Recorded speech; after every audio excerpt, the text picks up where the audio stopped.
Hi Harsha, we are live now. All right, so I think we are live. Welcome everyone. Welcome to today's session. First things first, let's hear some highs from you. I want to hear from all of you, just to ensure that the sound is working fine and you can hear me perfectly. If you can hear me, just say hi on the chat. Then that I'll take that as my green signal to start the session.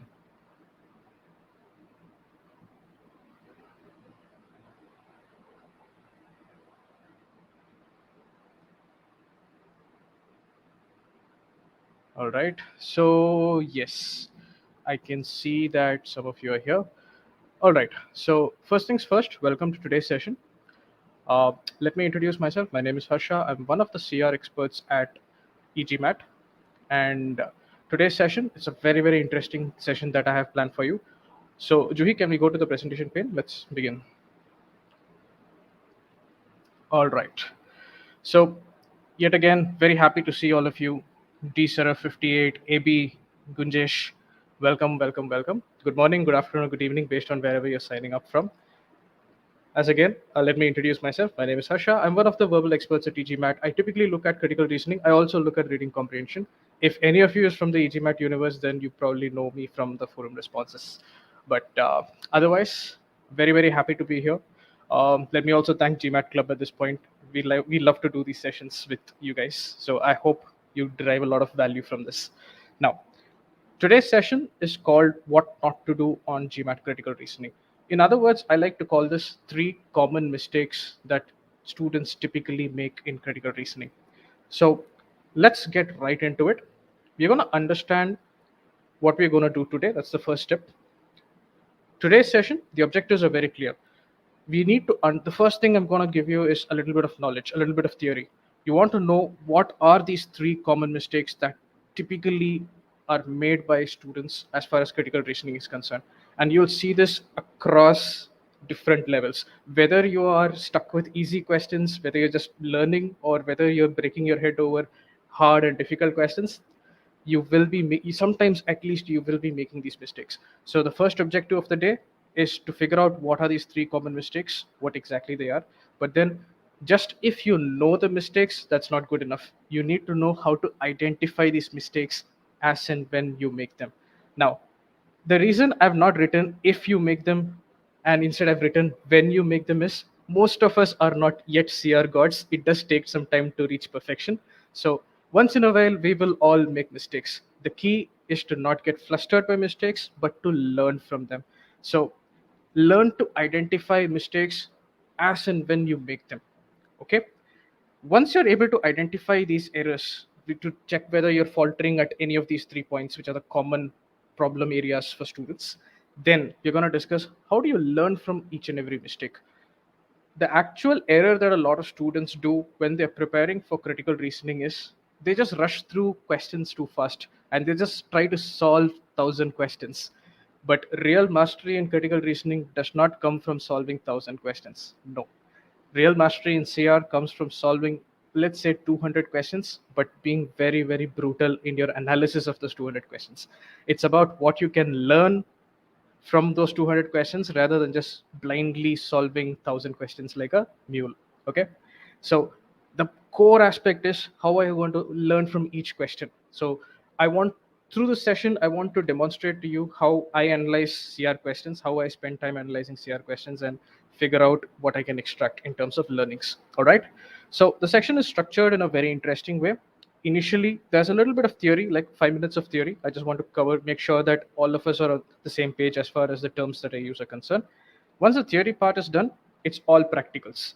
So this is sprint one, where very interestingly, we're going to do 2.5 questions. Some of you might wonder, what do I mean by 2.5? So in one of the questions, I have an alternate version of options, which options that we have created for you. So that's 2.5 questions.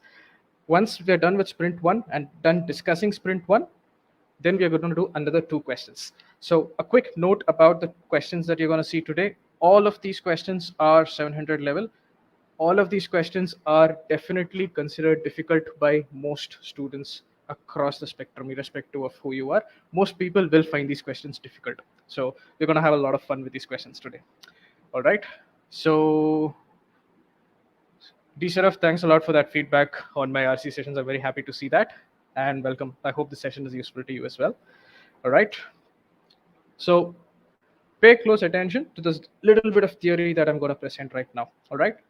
So, what are these three common mistakes in CR? There are other mistakes, but here are the three most important ones that you might be making. The first one, it's failure to visualize the conclusion. In a CR argument, at least in all the argument based CR questions, the conclusion is so important. Very often we read the conclusion, we identify the conclusion, but we are not understood the conclusion to the level that is required. And when you have not done that, sometimes you end up choosing an incorrect option. A lot of times when you analyze your CR questions where you went wrong, you attribute your error to option choice analysis, to answer choice analysis. You feel that, okay, I did not understand the logic of option A, therefore I ended up choosing option A, which is incorrect. In a lot of those cases where you actually think it is answer choice analysis that's a problem, in reality the problem might be at the conclusion stage.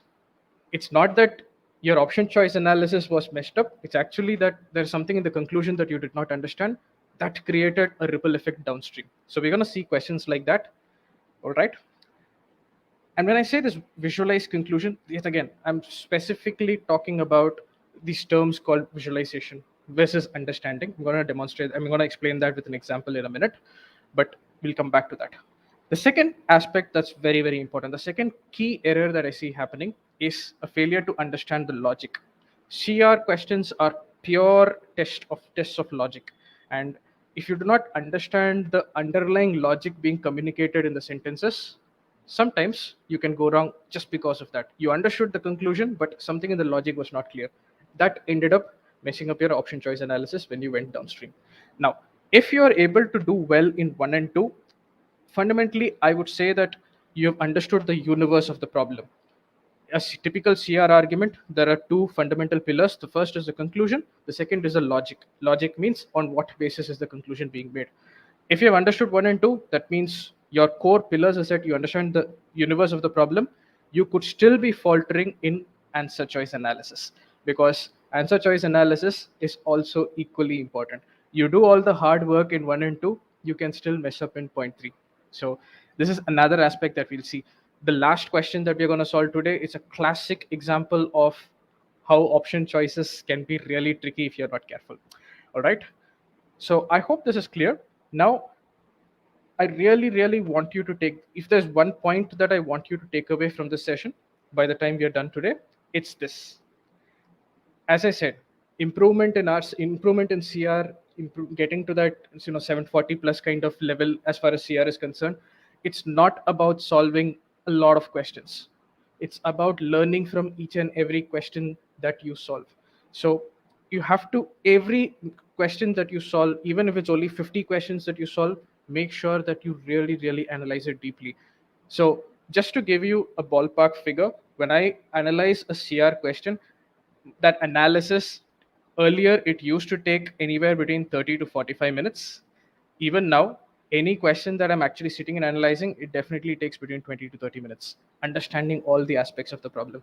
Imagine spending 20 to 30 minutes on each and every problem that you're solving.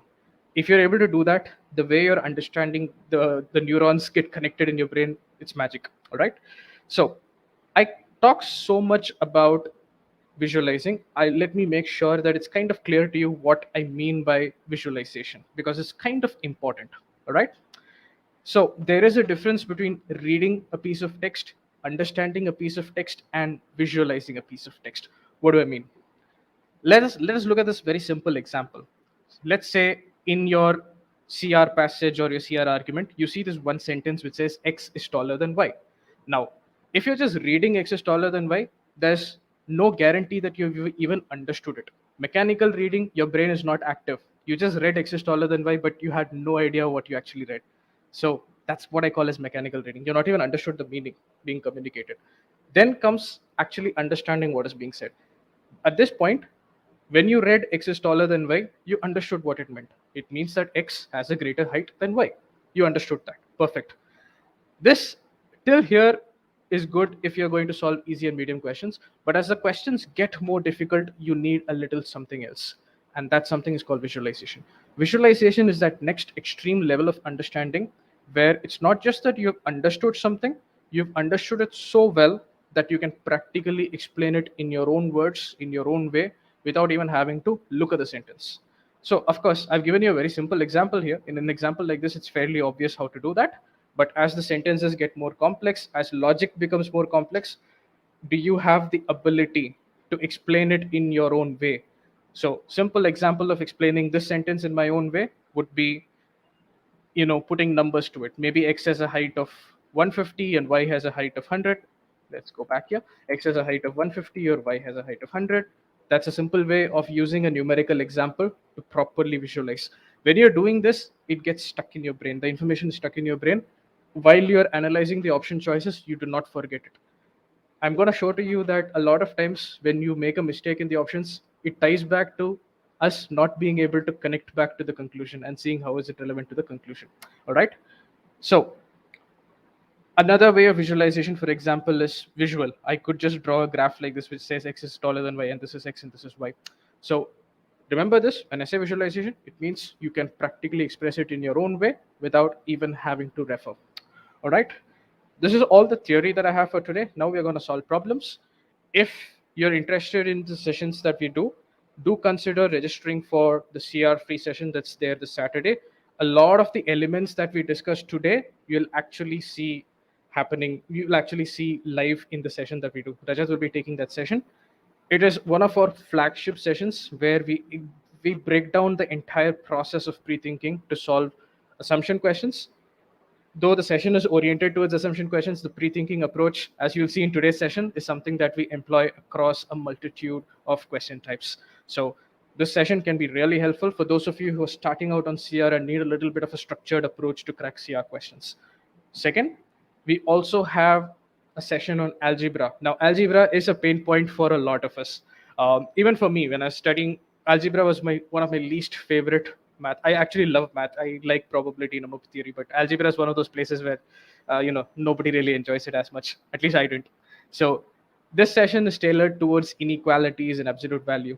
If these are concepts that are a bit of a headache area for you, then definitely do consider checking out this algebra session. This is on Sunday. So the links are in the description. The links are given to you. Feel free, try it out. All right. Let me read just one comment here. So I face specific difficulty in the boldface questions.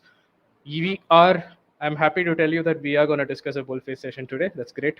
And it's one of the tougher boldface questions out there. So I think you will be happy with that. All right. So are we ready for sprint one? So the approach is very simple. The rules of the room, there's only one rule. When we put a question on the poll, please answer it on the poll. Don't put the answers on this chat here. The reason is you don't want to bias other students.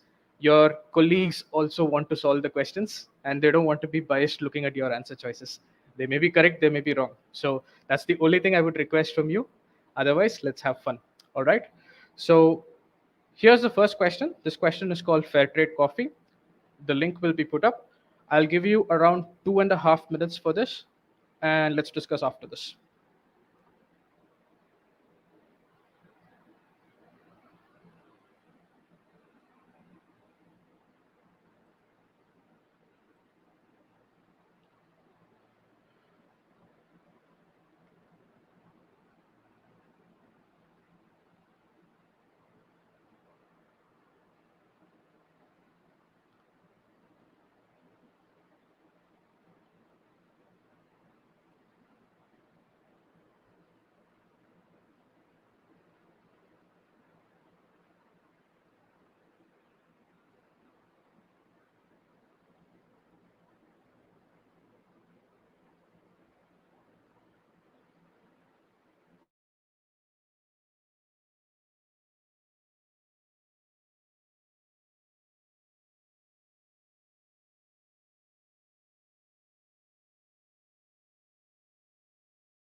All right, I can see that a lot of you are done. So let's wrap it up. Let's, get a few more responses in.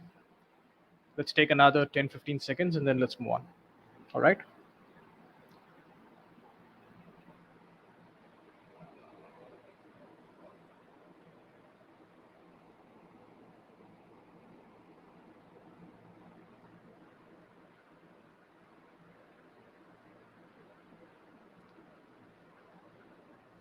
All right. So let's look at the results. I'm very, very happy to see how we have performed overall.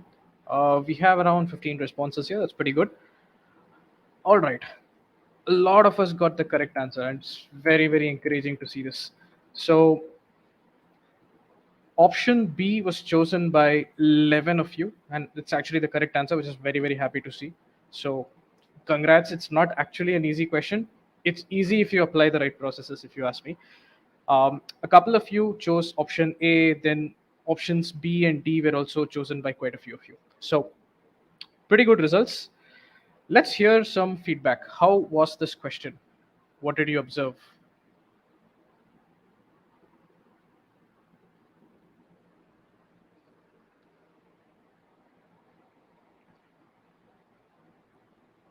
Was this question easy?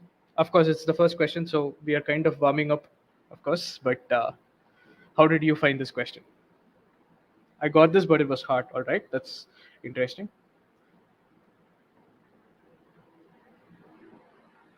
Who else?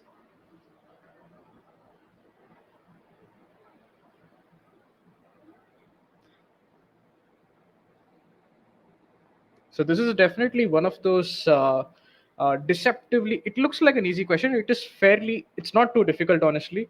Once we have this discussion in the next 5 minutes, you're gonna wonder why. If you felt it was challenging, you're gonna wonder why it's challenging. All right, in terms of identifying the correct answer. Of course, answer choice analysis is a separate thing altogether. It was a bit challenging, really tough. All right, medium difficulty. The second line had a glaring variable to attack. All right, we're going to discuss this right now. So one of the core aspects that I want to make sure that you understand is, see, the objective of today's session. One of the objectives is, as always, with all these sessions, we want to solve questions. That's always there because we all enjoy solving questions. But beyond solving questions, one of the core objectives is how to analyze your question once you've done solving it, irrespective of whether you got the right answer or whether you got the wrong answer. So that's kind of the core. Okay. Um, it was asking if it hurts people more. Perfect. You're correct as far as the logic is concerned. So I'm happy to see that. Yes. So let's get into it. Again,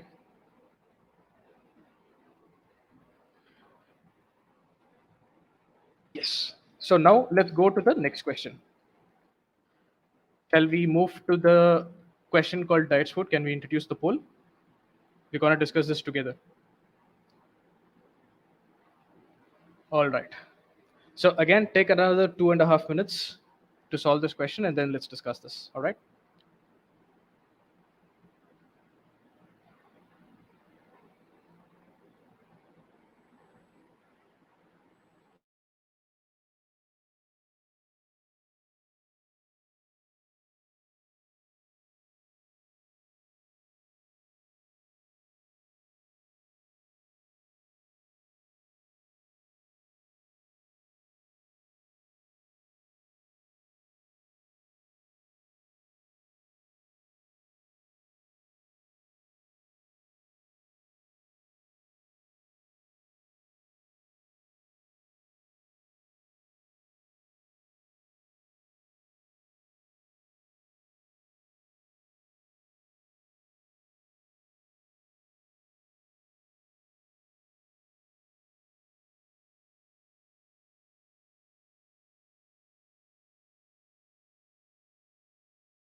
All right, folks, let's get our answers in. Let's um, waiting for slightly few more responses.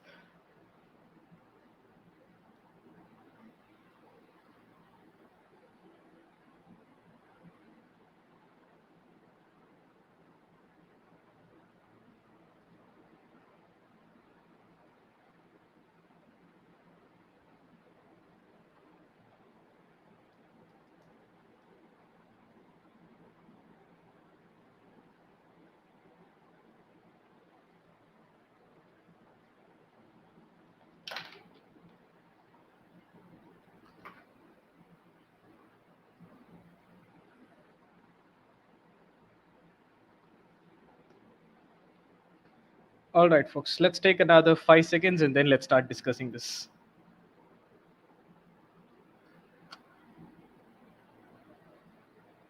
Three, two, one. All right, so I can already see some comments. Master the Blaster says, okay, these questions are difficult. Yes, some of them definitely are. Sampath says, okay, they are easy if you get the essence. I agree with you. Uh, you will get the essence. Don't worry about it. That's why we are here. So Babar has asked a question. Let me address that here. How many variations are possible in CR questions? So I'm not sure what you mean when you say variations. If you're talking about question types, there are quite a few, starting with inference, assumption, boldface, and even within there are so many different types of argument structures that can be employed. So the answer is quite a lot. I mean, I cannot put a number to it the way the way anybody else could do at this point. All right, this felt a bit easier. All right, that's good. So let's kind of understand the results at this point. Let me move to this. Even for diets question, just give me 1 sec. I'm gonna look at how we polled as far as this question is concerned. So yeah, the final results are here. If I look at how we polled, there's another one person has chosen option one, and then another one person is chosen here. Option C was extremely popular. Option E was extremely popular as well. So this is kind of the split that we have. All right. So very interesting. Now, here's the thing. With regard to both of these questions, they are definitely difficult questions. But again, while we are solving this, remember the core focus is on how to learn from these questions rather than solving the questions. Okay. So now we are going to do what I call as a question analysis. The focus is how do we analyze these questions post solving it. Okay. Let's start with fair trade coffee. Now, as we discussed, the stats where two people chose this option, 11 people chose option B is fairly popular. So around 65% of students have chosen option B.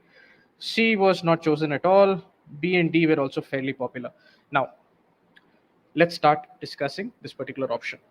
So when you're analyzing a question, especially an argument-based question, I told you those are those three traps that you have to look out for. Are you faltering in the conclusion? Are you faltering at the logic? Or are you faltering at the answer choice? Okay. So start by solving it in with the right process. So the first question is, are you able to identify the main conclusion?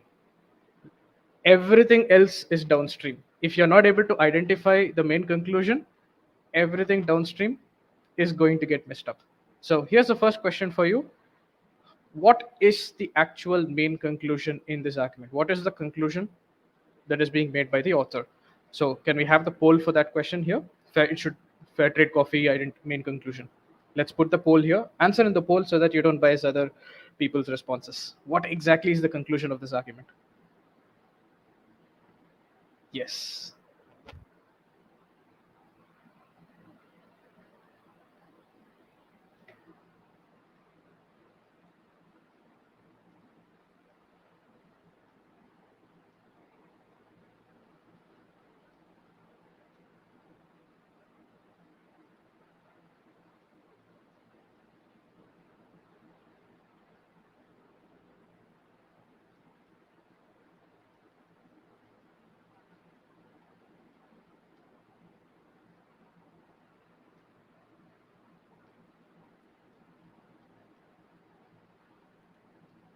Very quickly, guys, you've already analyzed the argument, so this is not a fresh question.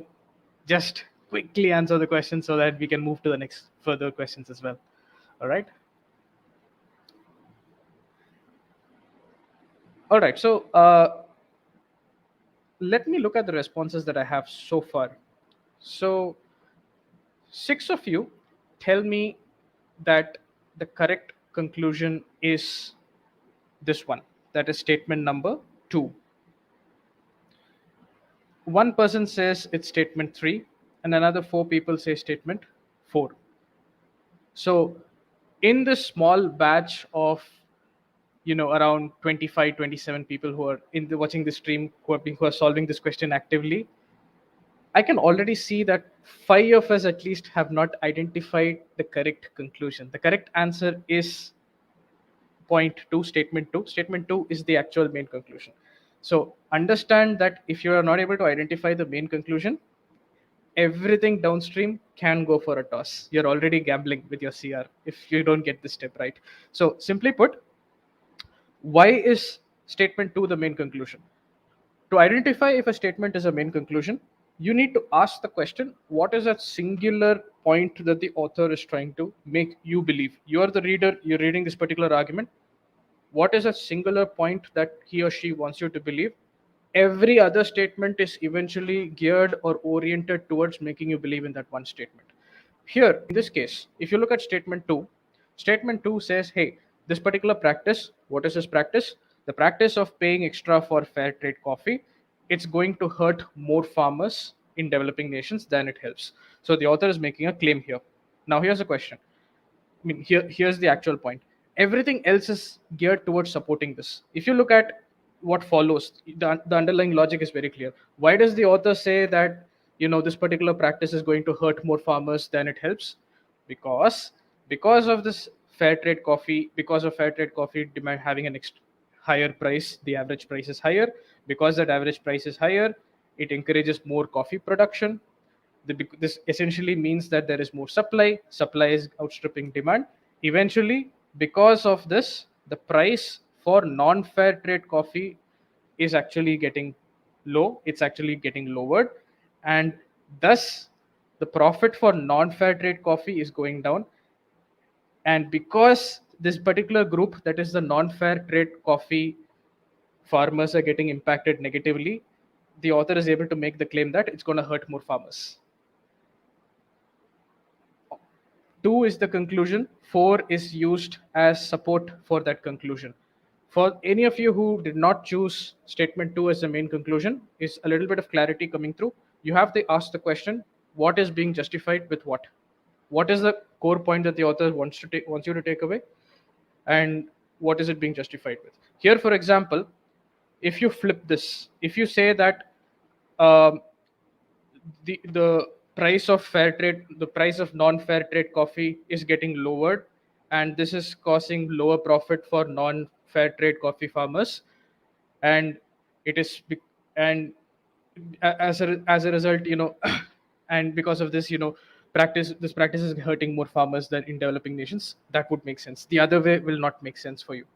So very quick show of hands, is it clear? Firstly, what is the main conclusion? It's the core point that the author wants you to believe. For 5 of you, this is your faltering point right here. Step 1, identifying the main conclusion.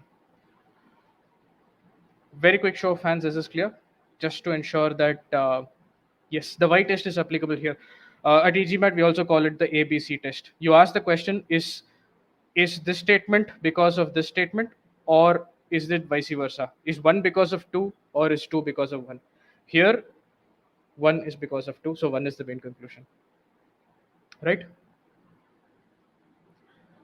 So if you have identified the main conclusion, then comes the next portion.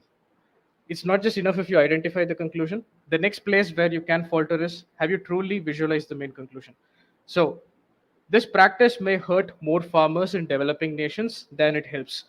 What does this mean? You have to break it down and understand this. Firstly, we are concerned only with developing countries. We don't care about developed countries or any other countries.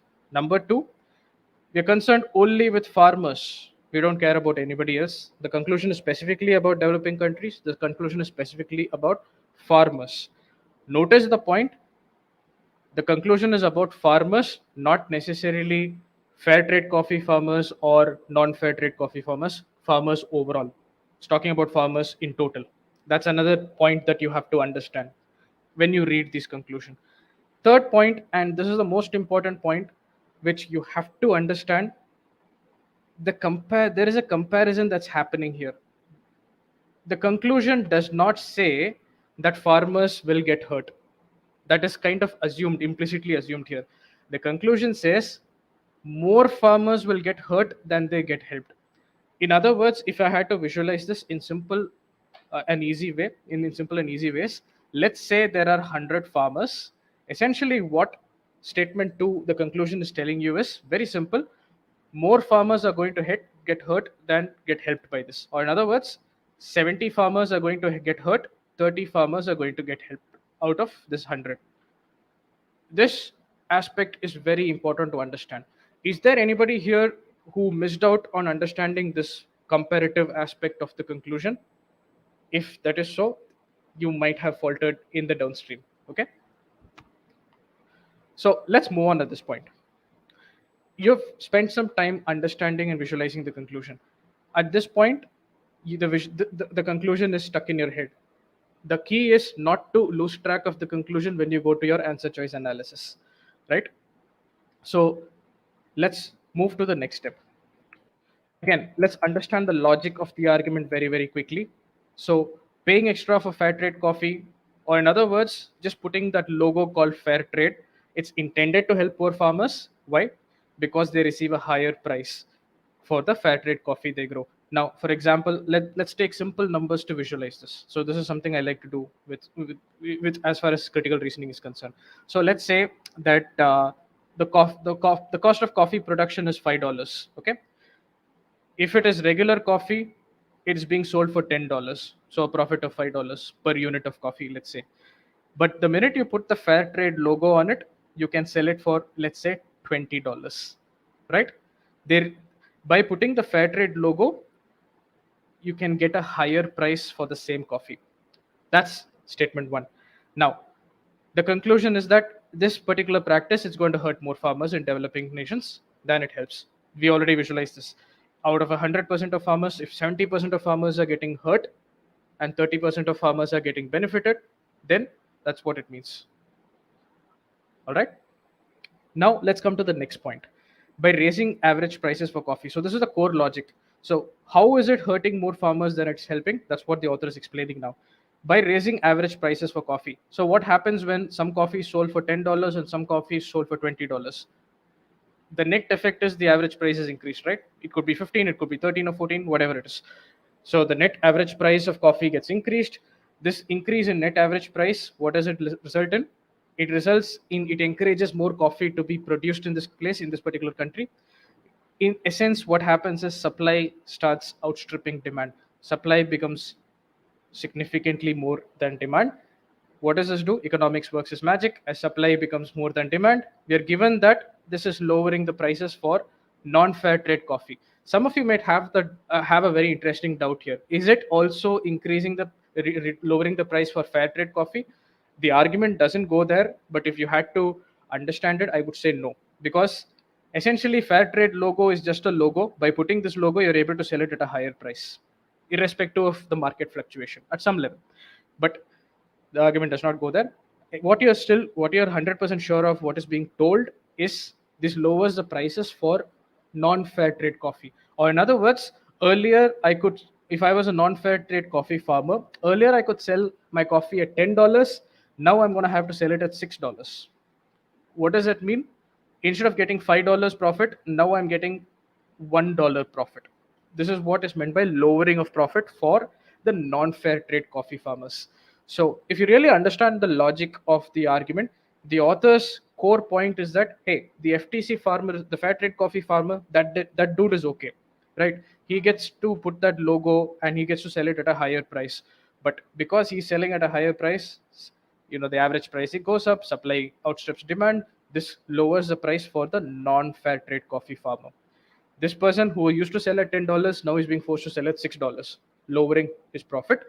And based on the fact that this particular segment, that is a non-fair trade coffee farmer, is getting impacted negatively, the author makes the claim that this practice is going to hurt more farmers in these developing nations than it helps. So, quick show of hands, if the logic of the argument is clear, put a yes on the chat so that I know we can move on. It's very, very important to understand this, right? Again, if you have not understood the logic to the level that we discussed, yet again, this is a faltering point for you. Is it that you were kind of lost with regard to logic and you didn't understand? That's something you need to do. So thanks for that. Yes. Yes.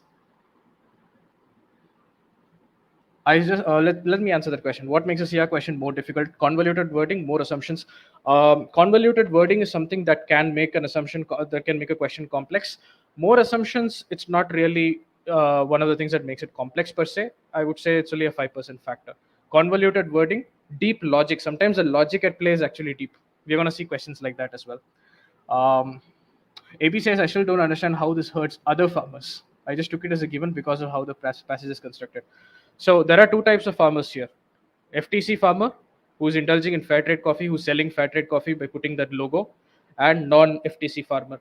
The passage tells us that non-FTC gets negatively impacted. That guy's profit gets lowered, and the core logic is that guy's profit gets lowered, and as a result, more farmers are going to suffer compared to farmers getting helped. This number is going to be higher.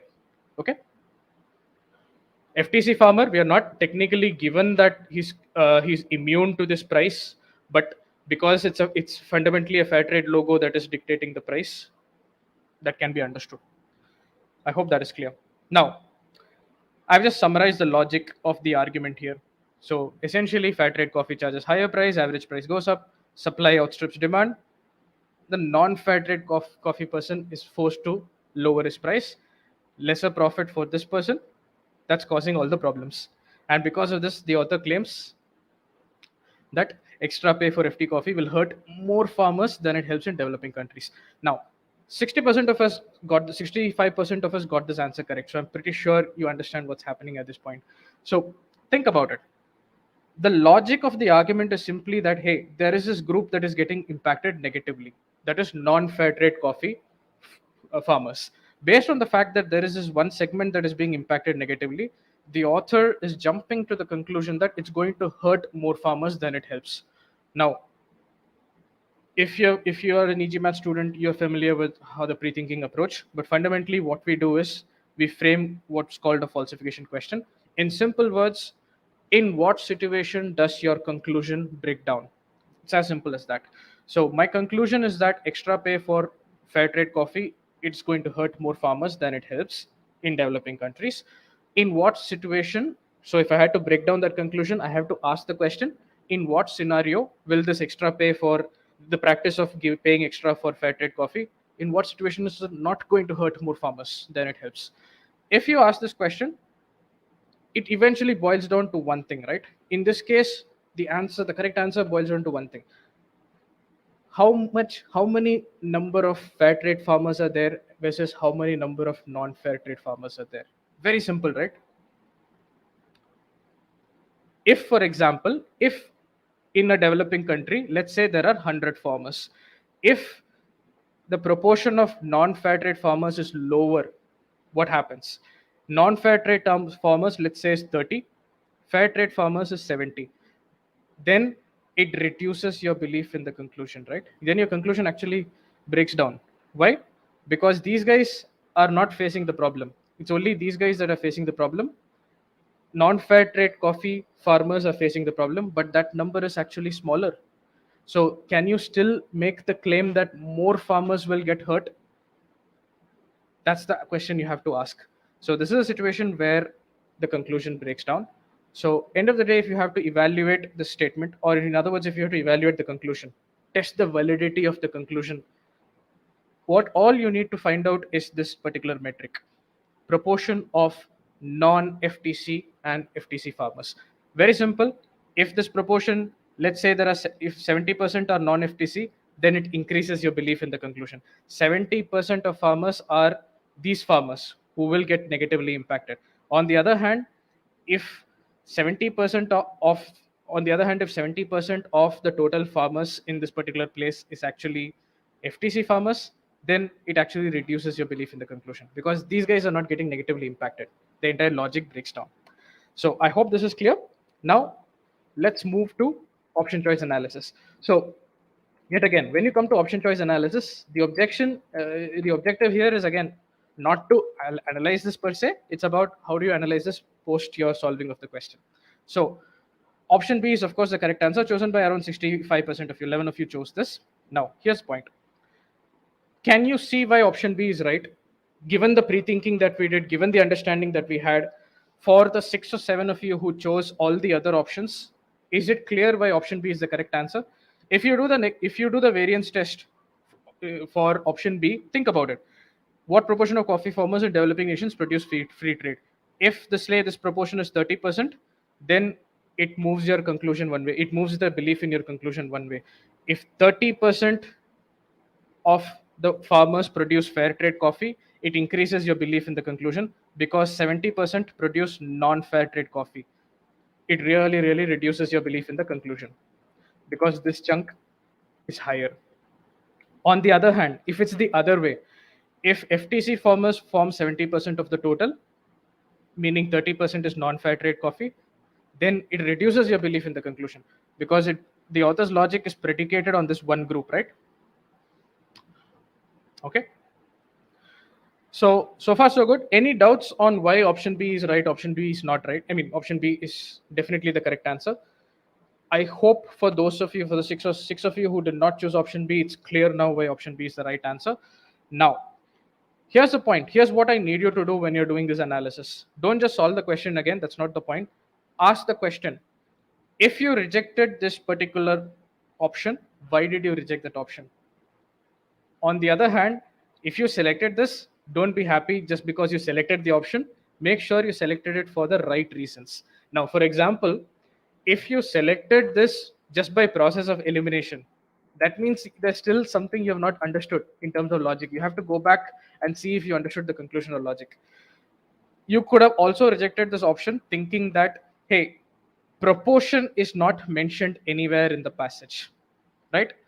The passage says more number of farmers, absolute number, that get hurt than it helps, right? The passage talks about absolute numbers.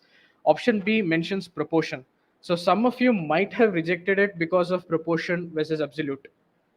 I don't know if any of you have done that, but these are the ways that students typically think when they do not choose an option choice like this. Is there anybody here? If there is somebody here who fell for this trap of proportion versus absolute, just put it on the chat so that we all know. That's how we all learn also. All right. But fundamentally, you have to deep dive. If you rejected this because you did not understand proportion versus absolute, then again, in all probability, you do not understand the conclusion well. Remember, even though the conclusion mentions only absolute number, when it says it hurts more farmers than it helps, what does it mean? If there are 100 farmers, 70% get hurt, 30% get helped. Or in other words, even though it's not explicitly mentioning proportion, it's talking about proportion, right? So again, this could be the real reason could be that you have not truly visualized the conclusion. So even though it looks like a answer choice error, you might have to go back to your analysis of the conclusion. Okay. Now let's discuss the answer choices that were kind of popular. Some of you did choose A and D and E. So we're going to discuss those. So somebody rightly pointed this out, why the option A is actually incorrect. Whether there's a way of alleviating the impact of the increased average prices for coffee on NFTC's profits.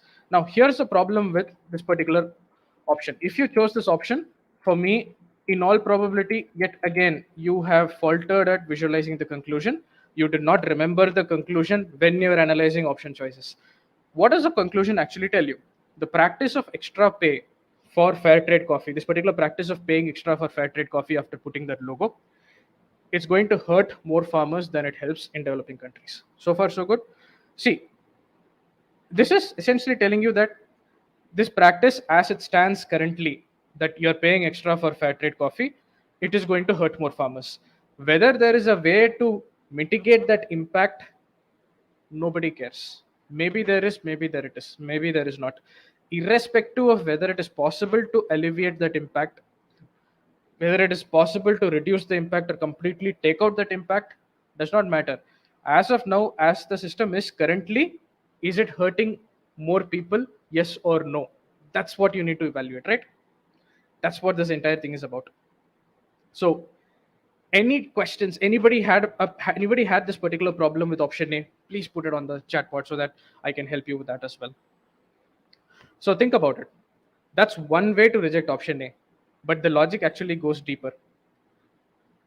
even if even if you didn't consider this aspect, there is another aspect. The conclusion is only talking about the number of farmers being impacted, not about the magnitude of impact. What do I mean by that? Again, let's use the same example that we used the last time. So let's say the cost of production was 5. Normal coffee sells for $10. Fair trade coffee gets sold for $20. Here's the point. Let's say, in terms of this is basically my non-fair trade coffee. Let's say there are 70 people, 70 such farmers, and fair trade coffee, let's say there are 30 such farmers. Okay, so these 70 farmers are selling at $10 typically. The 30 fair trade coffee farmers, they are selling at $20 per unit of coffee. Now, if there is a way, now what happens because of fair trade coffee lowering the price, what happens is, this person who used to sell at 6, who used to sell at 10, is being forced to sell at 6. Let's say this person continues to sell at 20.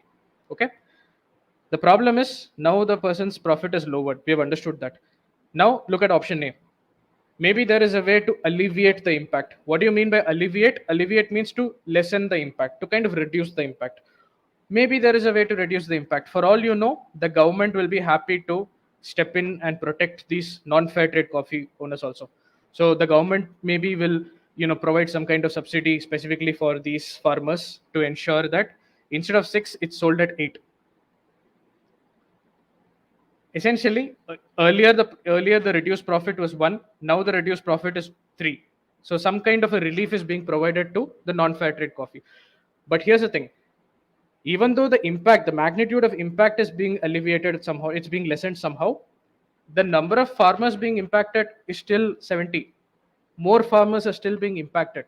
So option A is also irrelevant that way. So quick show of hands, is this coming through? Is the logic of option A coming through? There are two aspects that you need to understand here as far as rejecting option A is concerned, and you should have been able to do this. If you are not able to do this, you have to go back to the conclusion. You didn't understand that what is being described is the current system as is. So any method of alleviation which can work in the future, it's not going to help you, right?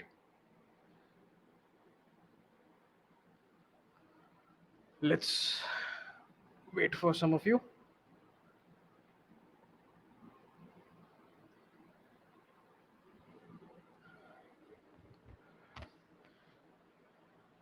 D58, thanks for that confirmation that it's clear. All right.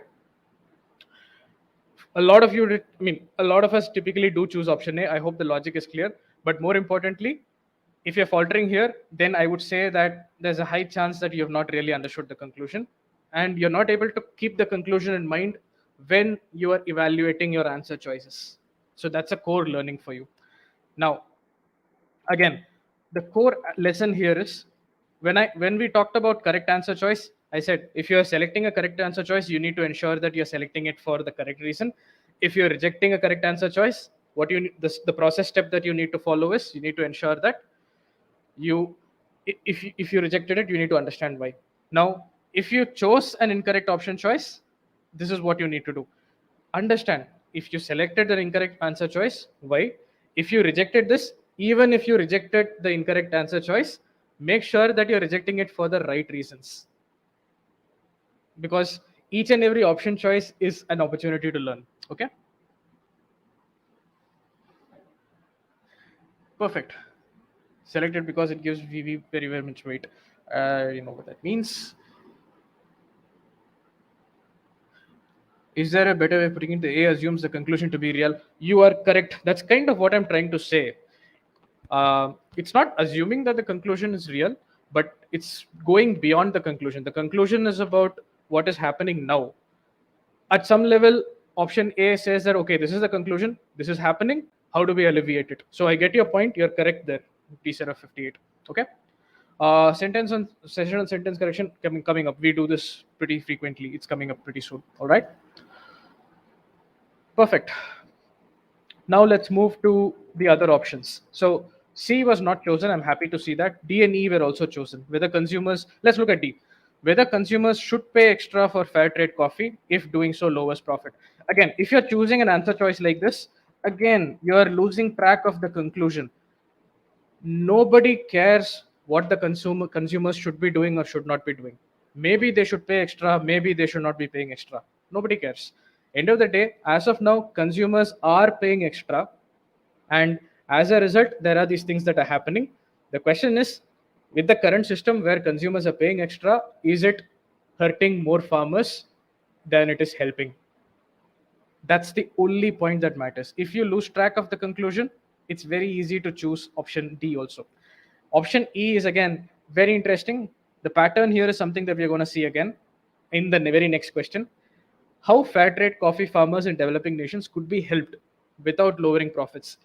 Think about this. This is a very hypothetical situation, right? Right now, fair trade coffee, that entire mechanism is in place, it is happening.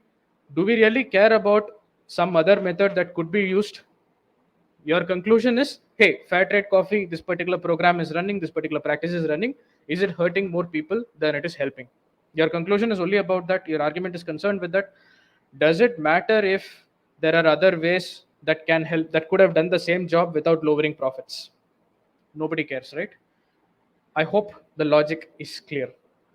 So if you fell for options D and E, it's very clear cut that you, even though you may have understood the conclusion initially while you're reading the argument, you are not bringing that understanding to your analysis of answer choices. So that's a very important learning for you. All right. So a few quick takeaways. As you do this analysis, these were the points that we initially observed. But as you do this subsequent analysis of option choices, you realize that sometimes the reason you chose an option choice traces back to the conclusion or traces back to the logic.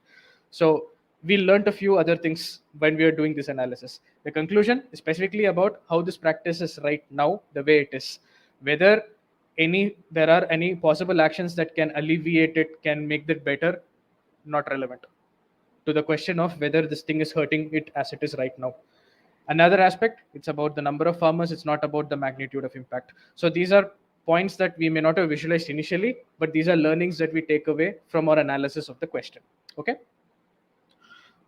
A few other takeaways in terms of process, what you should be doing.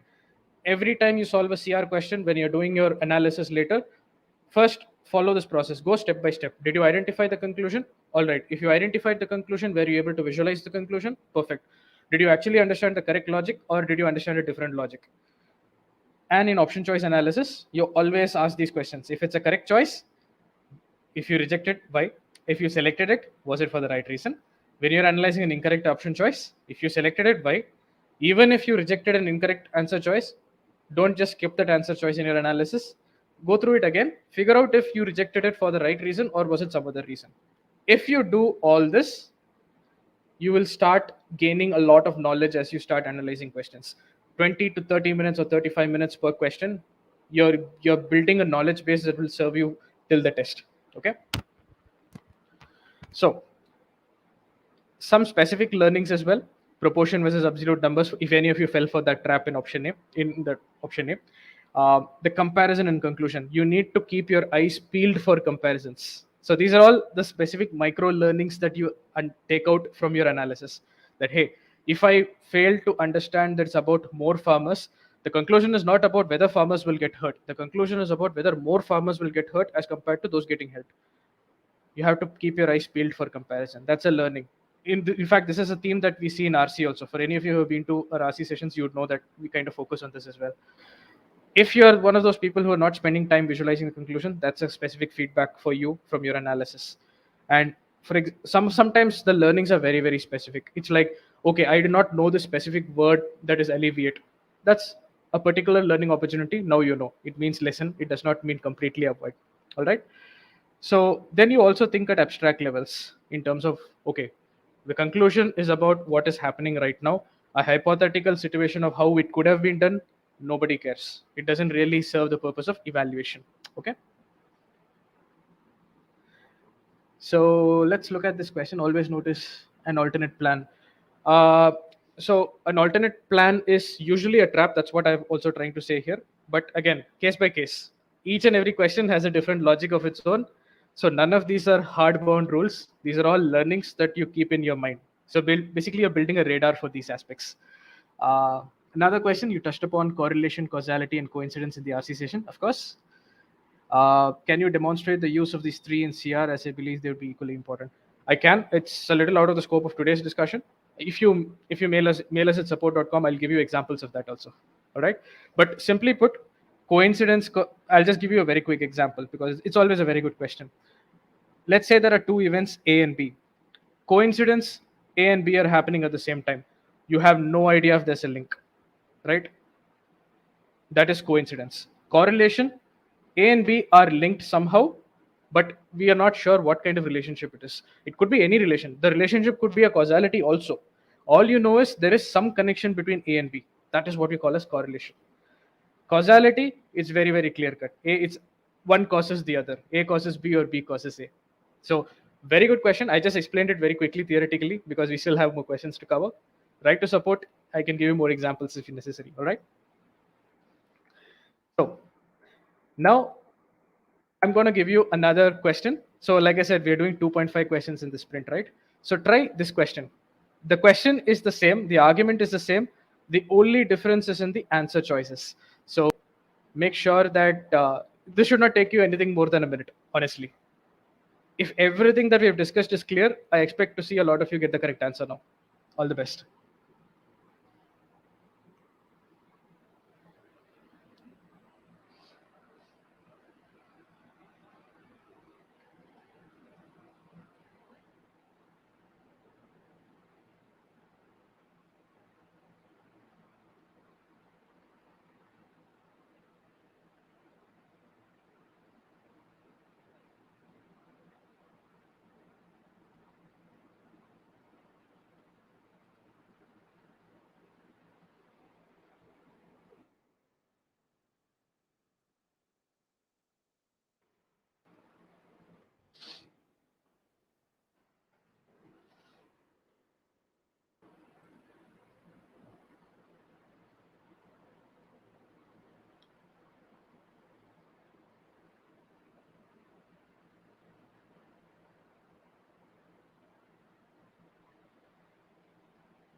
All right, I can see quite a few responses. Let's bring that in. Let's have a few more responses. Um, and then let's discuss this. The argument is the same, guys.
All right, folks, let's take another 10 seconds. I'm still seeing a few responses trickling in, so I'll give you a little more time with this.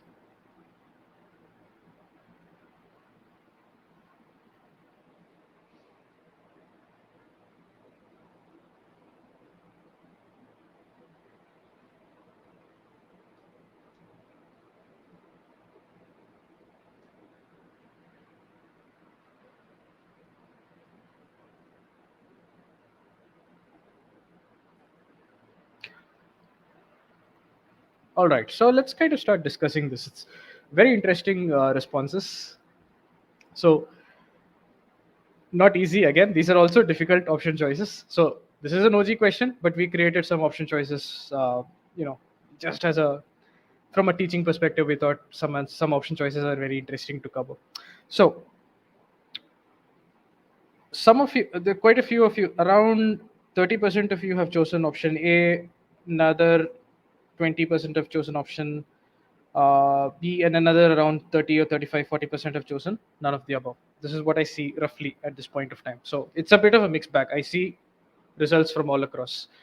You guys have chosen a lot of the options here, but there's only one correct answer, and the correct answer is D, none of the above. So why is that? Let's evaluate statements A and B one by one. Okay. So again, remember the conclusion. The conclusion is this particular practice, the practice of, you know, paying extra for fair trade coffee, it hurts more farmers in developing countries than it helps. Now look at option A. Option A tells you how many farmers in developing nations are helped by the price of fair trade coffee. Great. But it's only telling you one half of the story. For example, let's say that you get the answer to this question 30. Okay, 30 farmers in developing countries are helped by the price of fair trade coffee. The question you have to ask is, so what? How do you know whether this is greater than the number of non fair trade coffee farmers getting impacted? What if this is 30, this number could be 70, this number could be 10. So this is the number of folks who are fair trade coffee farmers. This is the number of folks who are non-fair trade coffee farmers. Without knowing this, without knowing this data, can you make any judgment? Does it help you truly evaluate the conclusion that it will hurt more farmers than it helps? The proportion might have helped. Exactly. So if you fell for option A, it comes back to that point that I brought in about the trap of proportion versus absolute. If the option choice tells you a greater proportion of farmers are helped by fair trade coffee, that is exactly what you saw in the correct answer choice, right? That will tell you. But if I just tell you that there are 30 farmers who get benefited, or let's take another number for example to make it easier. If I tell you that 70 farmers get benefited by fair trade coffee, if the number of non fair trade coffee is 30, that means it reduces your belief in the conclusion because the guys who are getting benefited is greater than the guys who are not getting benefited, right? On the other hand, the same information, you know that 70 people are getting benefited, 70 farmers are getting benefited thanks to fair trade coffee. What if the number of non fair trade coffee farmers is 700? You have no idea what it is, right? In this case, it goes the other way. It increases your belief in the conclusion. The people who are getting negatively impacted is far more than the people who are not getting negatively impacted. So does knowing just this particular number help you? Quick show of hands for all of you who chose option A or who chose option C. Some of you chose option C as well. Is it clear why option A cannot be a valid evaluate statement? I hope it is. Now let's also, while you put that in, let me also discuss option B, right? Whether the overall profit posted by farmers in developing nations was higher after fair trade pricing was put in place. Think about it. Even if the overall profit was higher, it doesn't tell you anything about number of farmers. All right, overall profit is higher thanks to after fat rate, I mean, thanks to fat rate pricing and thanks to, I mean, as a result of fat rate pricing kicking in, overall profit is higher. But again, you don't know how this profit gets distributed between one type of farmer and the other. For all you know, a significant majority of this profit comes from the fat rate price farmers. These other farmers might still be getting negatively impacted. It doesn't tell you anything about the number of farmers in these two segments, fair trade coffee and non-fair trade coffee. So option B also does not help you in evaluating this, because again, clarity on conclusion. The conclusion is about the number of farmers one way or the other. More farmers getting hurt than helped. Option B only tells you about profit. Just because the profit is higher, or the overall profit is higher, it does not mean that more farmers are getting helped. Maybe it's a significant, tiny number of farmers who are making all the profits. It's kind of how wealth gets distributed in real life also. So, just knowing the overall profit does not help you. So the correct answer is D. So very quickly, I hope this is very clear to you in terms of how do we actually analyze questions, how do we analyze options. It's very important, these learnings. Okay. Now, again, we have discussed pre-thinking here in this session. I'm not stressing on pre-thinking per se. I'm just saying that okay, we have falsification. We ask the situation, in what situation does the conclusion break, etc., etc. But if you want a little more structure in how to pre-think, pre-thinking is one of the best approaches out there to solve CR questions. Trust me, we know, we've been doing it for 10 years. It works for the easiest level of problems all the way to the toughest level of problems. So coming Saturday, that's in a couple of days, we are going to have the CR session. In the CR session, it's all about pre-thinking. We are going to start with the absolute basics. In fact, we'll start with a one-line argument, and from a one-line argument, we are going to go up all the way to a 750 level question. In fact, two 750 level questions. In fact, very tough questions. The kind of toughest questions that you'll see on the GMAT. So this is basically a skill building session. We're gonna introduce you to pre-thinking, demonstrate it, show you how it is done, starting with the basics and working our way to the highest level of questions. So this session is one of our very useful session for any of you who wants to get a flavor of pre-thinking. Do consider. Shweta is coming in on Sunday with algebra. Again, a very interesting session. I already mentioned that algebra was not something that I personally am comfortable with, but so I will be attending this session. I hope you are there too. Inequalities, absolute values in particular. If these are topics that are troublesome, especially absolute values, a lot of us do get confused with concepts like modulus, right? So if you are one of those people, this session can help you. Do check it out and do register for the same. All right. So now let's come to diets foods. Again, if I look at the stats for diets foods, let me just bring that back in. Let me check that again. Yes. How many of us got the correct answer? So I see, if I look at the responses here, one person has chosen this, another one person has chosen this. 6 of you have chosen option C, very popular. And option E was chosen by 9 of you. So it's clearly a toss between these two options, right? Options C and E. So which is the correct answer? That's the question. All right. So let's kind of understand, again, let's do that post-mortem analysis of this particular question right now. Before that, this is a weekend question. Again, make sure that you're clear on what exactly a weakener is. Remember, a weakener does not have to break your conclusion. It simply needs to cast doubt on the conclusion. Essentially, a weakener is that statement which provides new information. When I say new information, it means that it's neither explicitly stated nor is it something that you can derive. It's not an inference. Okay. So, new information, which when combined with the information that's already given, it should reduce your belief in the conclusion. Essentially, when you look at the weakness statement and then you look at the information that's already given, you'll get a sense that, okay, I'm a little doubtful about whether this conclusion is actually true. If that is happening, that is a weakener. Only that is a weakener. It does not have to break your conclusion. That's a very important point. Now, let's understand what's happening in diets foods. Again, a very interesting question if you ask me. And looking at the stats, a little over 50% of you have got the correct answer. 6 of you chose option C. Another 2 of you chose the other option. So definitely something's happening. Option E is the correct answer. So let's understand what's happening. A year ago, Diet's Food launched a year-long advertising campaign. Okay, it ran a campaign for the specific product that's canned tuna. Last year, Diet sold 12 million cans of tuna compared to the 10 million sold. So there is this ad campaign. This ad campaign is fundamentally giving you 2 units additional. So earlier last year you had 10 million units sold. This year you have 12 million units sold. How do I know it's thanks to the campaign? Because the author explicitly gives that as a fact. The author tells us that this increase that you see, it is directly attributable to the new customers brought in by the campaign.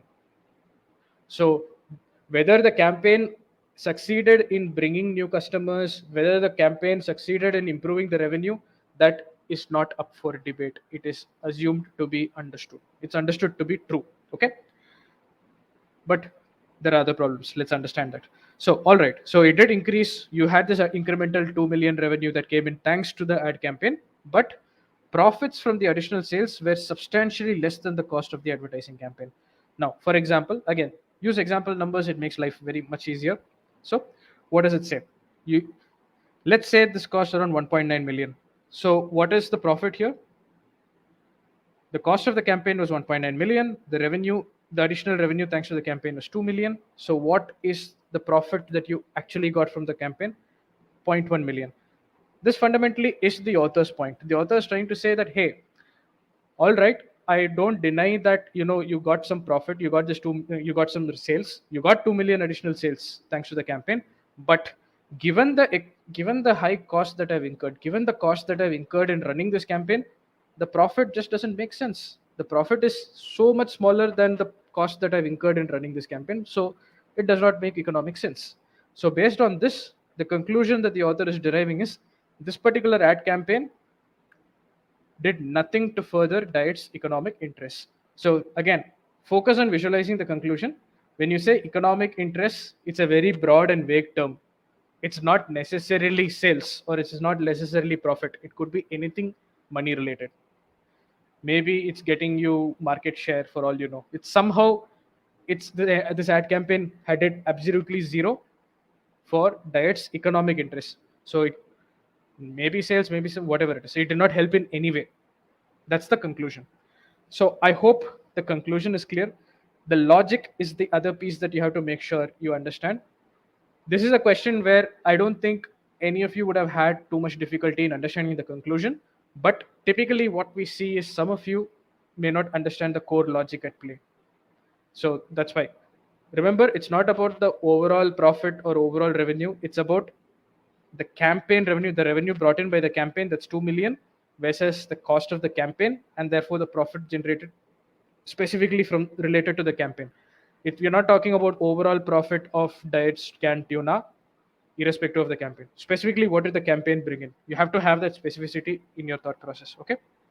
So look at the logic. Even though some revenue was obtained, the actual profit is practically peanuts compared to the cost that I had to incur in running this campaign.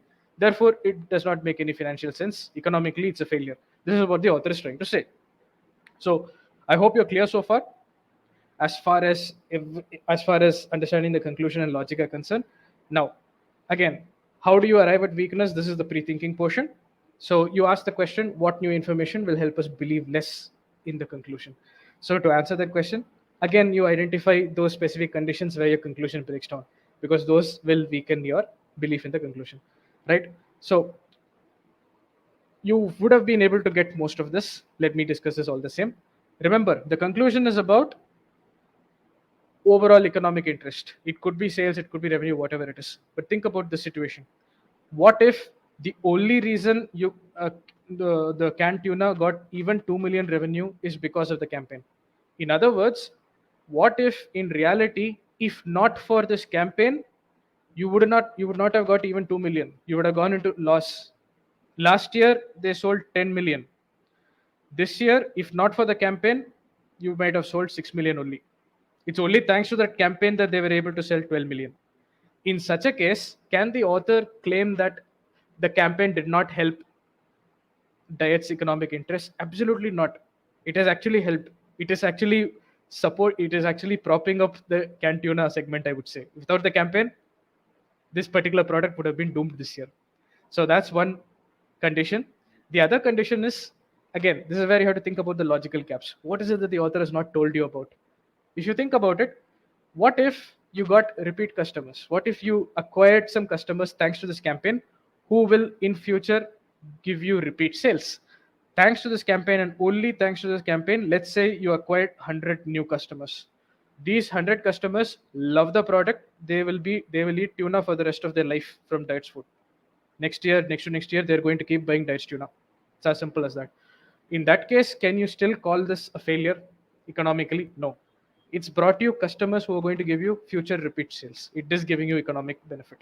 So these are two conditions that we could think about. There could be more, of course. So two weakeners. The first weakener is say the first weakener simply says that this entire industry, for example, is declining, and without this ad campaign, even this 12 million you would not have got, even this 2 million sales you would not have got.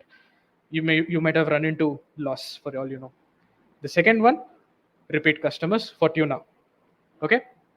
So any doubts so far? Very quick show of hands. Those who are here, those who are enjoying the session. Very quick show of hands. Any questions? Anything that's not clear? Is the conclusion? Is the logic? Are these things coming through to you? Very quick show of hands. And again, we are not doing this because we are not trying to solve the question here. The question you have to ask at all these points is, did I understand the conclusion correctly? Did I visualize the conclusion? Did I properly understand the logic at play? It's about the campaign revenue, campaign cost, campaign profit. So perfect.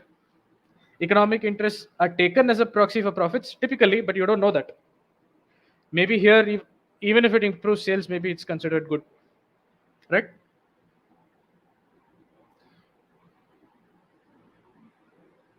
In the conclusion, yes, of course. So I hope the logic is clear.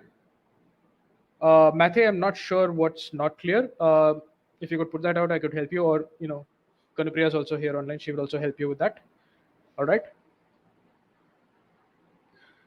Meanwhile, let's move to the next phase. If you have done this, let's move to the next slide. If you have done this, now look at option E and tell me why it's correct or why it's wrong. It should be correct. It is the correct answer. But understand why it is correct. It says in each of the past 5 years, there was a steep industry wide decline in sales of canned tuna. What does this exactly mean? If you look at the last 5 years, let's say you have year 5, year 4, year 3, year 2, year 1. I see that year 1 is getting blocked, so let me just put this outside. You have these 5 years. This is the last 5 years. In the last 5 years, the industry, the canned tuna industry, is seeing a decline in sales. They're not selling on. If the overall industry is selling 100 million units in year 5, by the time they reach year 1, they're selling only 30 million units, right? We'll discuss C. Hold on. We'll discuss C. Don't worry about that. So the industry is definitely declining. What do we know about the last year? Last year you had sales of 12 million. Last to last year, that is the previous year, you had sales of 10 million. So if you really think about it, what we are being told is this particular time period is in the middle of an industry-wide decline. In these last 5 years, the entire industry is crashing. Sales are not as they used to be. So the expectation is the companies would struggle. But despite that, Cans managed to increase its sales by 2 million units. What does it indicate? It strengthens your belief that, hey, this campaign that these guys ran, something must have worked out for them because of that. The fact that it was able to arrest an industry decline and improve its sales, it increases your belief that maybe there's something in this campaign that actually worked economically. And that's the core reason why option E is correct, right? At some level, if you read this data, if you are being told that you are in the middle of an industry-wide decline, all the other players' sales are going down, then you ask the question, okay, it's probably my campaign that did this job. It increases your belief. It does not necessarily have to be true. It just has to increase your belief in that idea. So, is that clear? The company still did great with sales. Simon, perfect, exactly what I'm saying. Despite the industry going for a toss, this particular company did well in sales. Exactly. So if you rejected this option, here are a couple of things you could have done.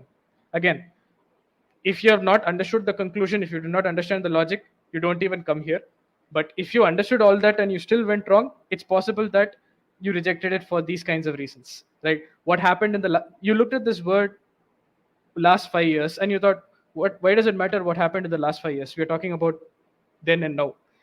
Again, if you have to pay attention to the argument is not talking about today, it's talking about last year versus previous year. So you may not have paid attention to the timelines. So that's something that could have happened. The second thing that could have happened is you may not even have thought of the possibility that, so what is happening to the industry, why, what does it have anything to do with what's happening to my company? Maybe you thought about it that way, but exactly. Okay. But you have to, now the learning is the core logical points. What do you mean when you see that last 5 years is irrelevant? You have to realize that last 5 years is not relevant. Firstly, there is a trend that is being projected. The trend is decreasing sales. In a time of decreasing sales, if you are still able to keep up your sales, then it increases the belief that you're doing something right. Something, maybe your campaign is doing well. So that's a very important point. Some of you might have this notion of what's happening to the industry, how does it really impact? But you are part of the cantina industry.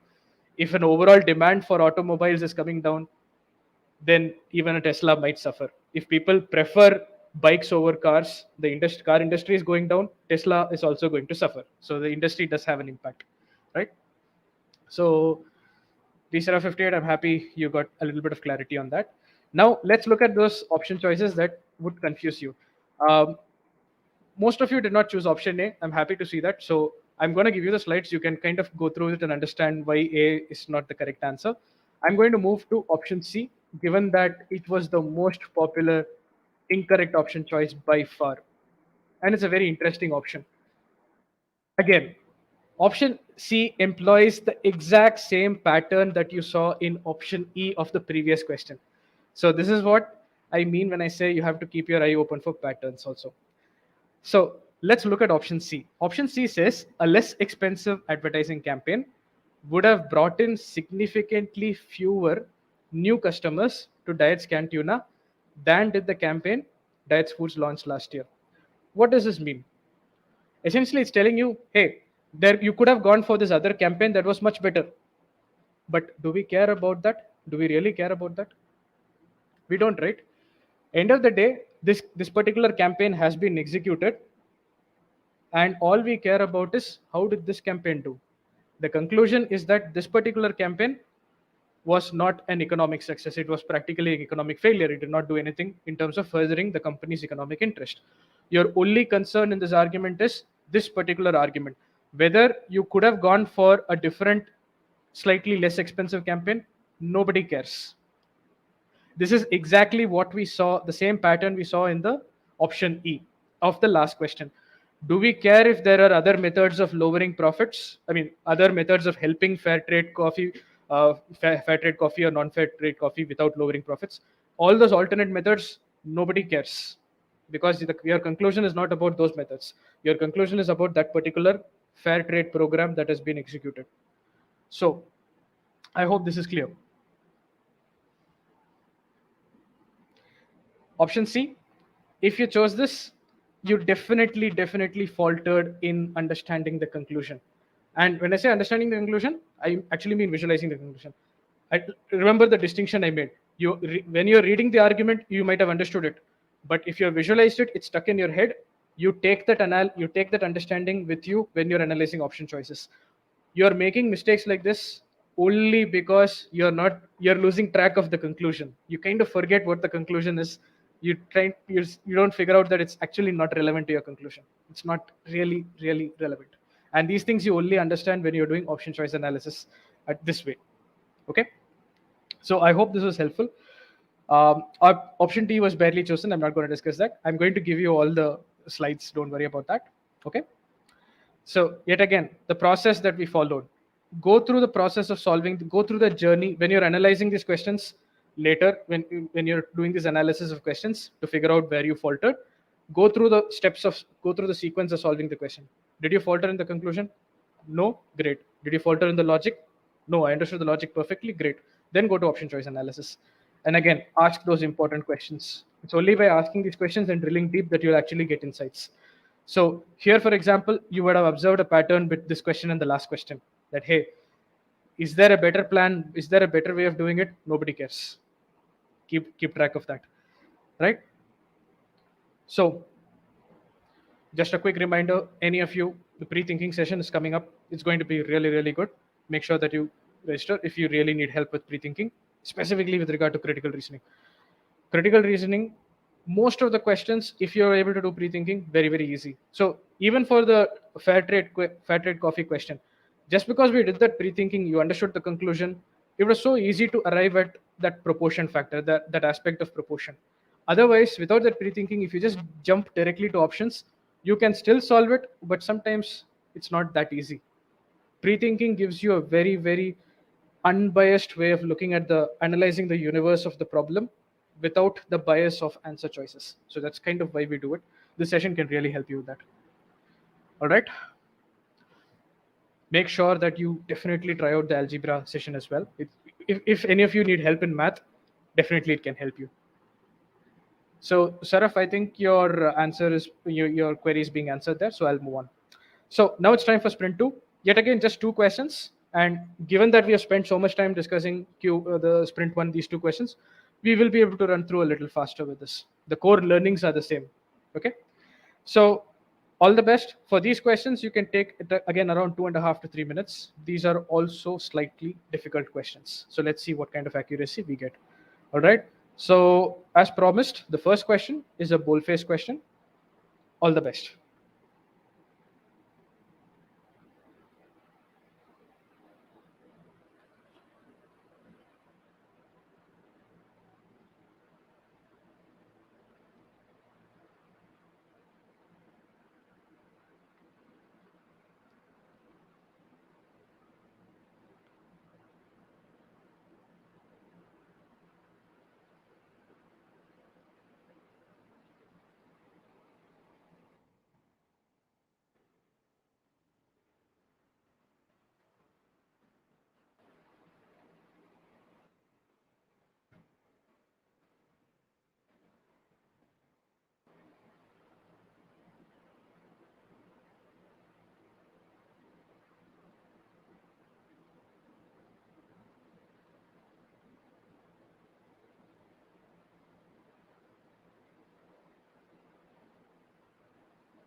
Simon, in the form, you'll be able to see the picture. It should load.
All right, folks, let's begin to get those answers in. It looks like this question has been tricky for quite a few of you, so I'll give you a little more time with that.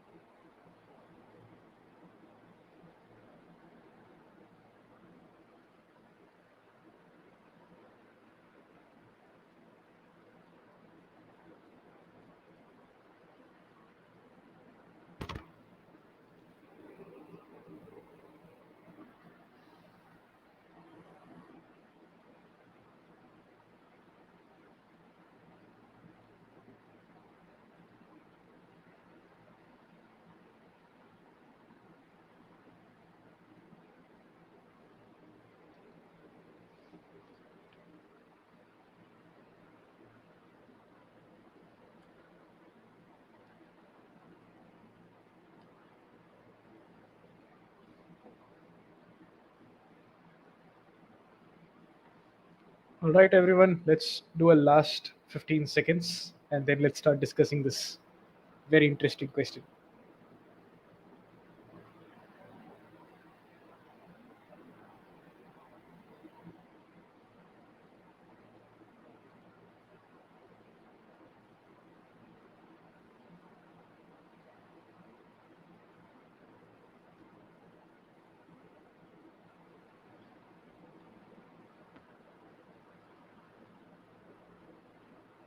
All right, so last 3 seconds. Three, two, one, and let's discuss this now.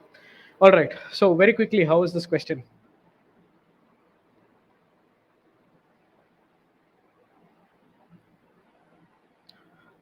Let's not discuss the answers right now. In fact, let's move on to the next question. We'll discuss this later.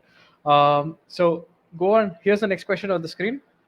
The last question of the day. Yet again, be careful. It is a difficult question. Okay. Most people will consider it a difficult question. Let's get right to it. This question is called Sandactylus. It's an assumption question to end the day. To end the day, and um, KP, can you just bring the poll for this question as well? Let's finish this print. Damn tough. Yes, I can see it in the results also.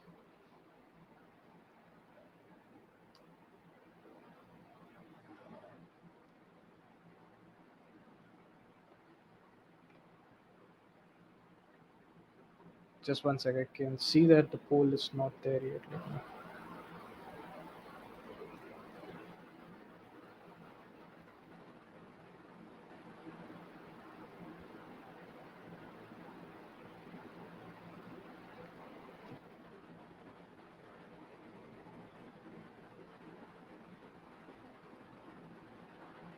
Yeah, it's shared now.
I'm waiting for a few more responses before we can get to discussing these super exciting questions.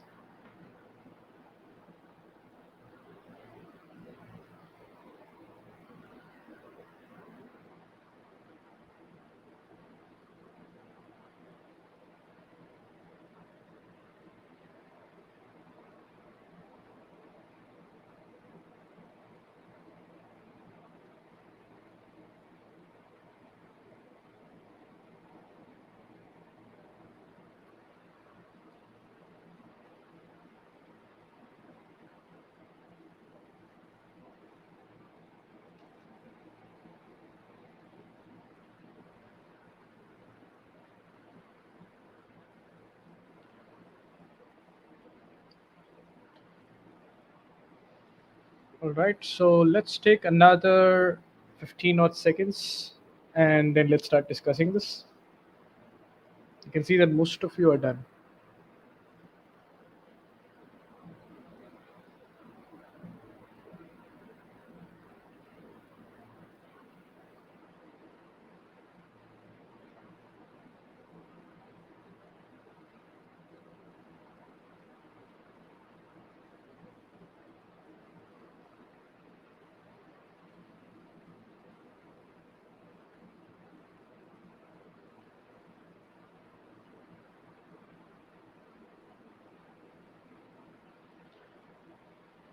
All right, so last 5 seconds.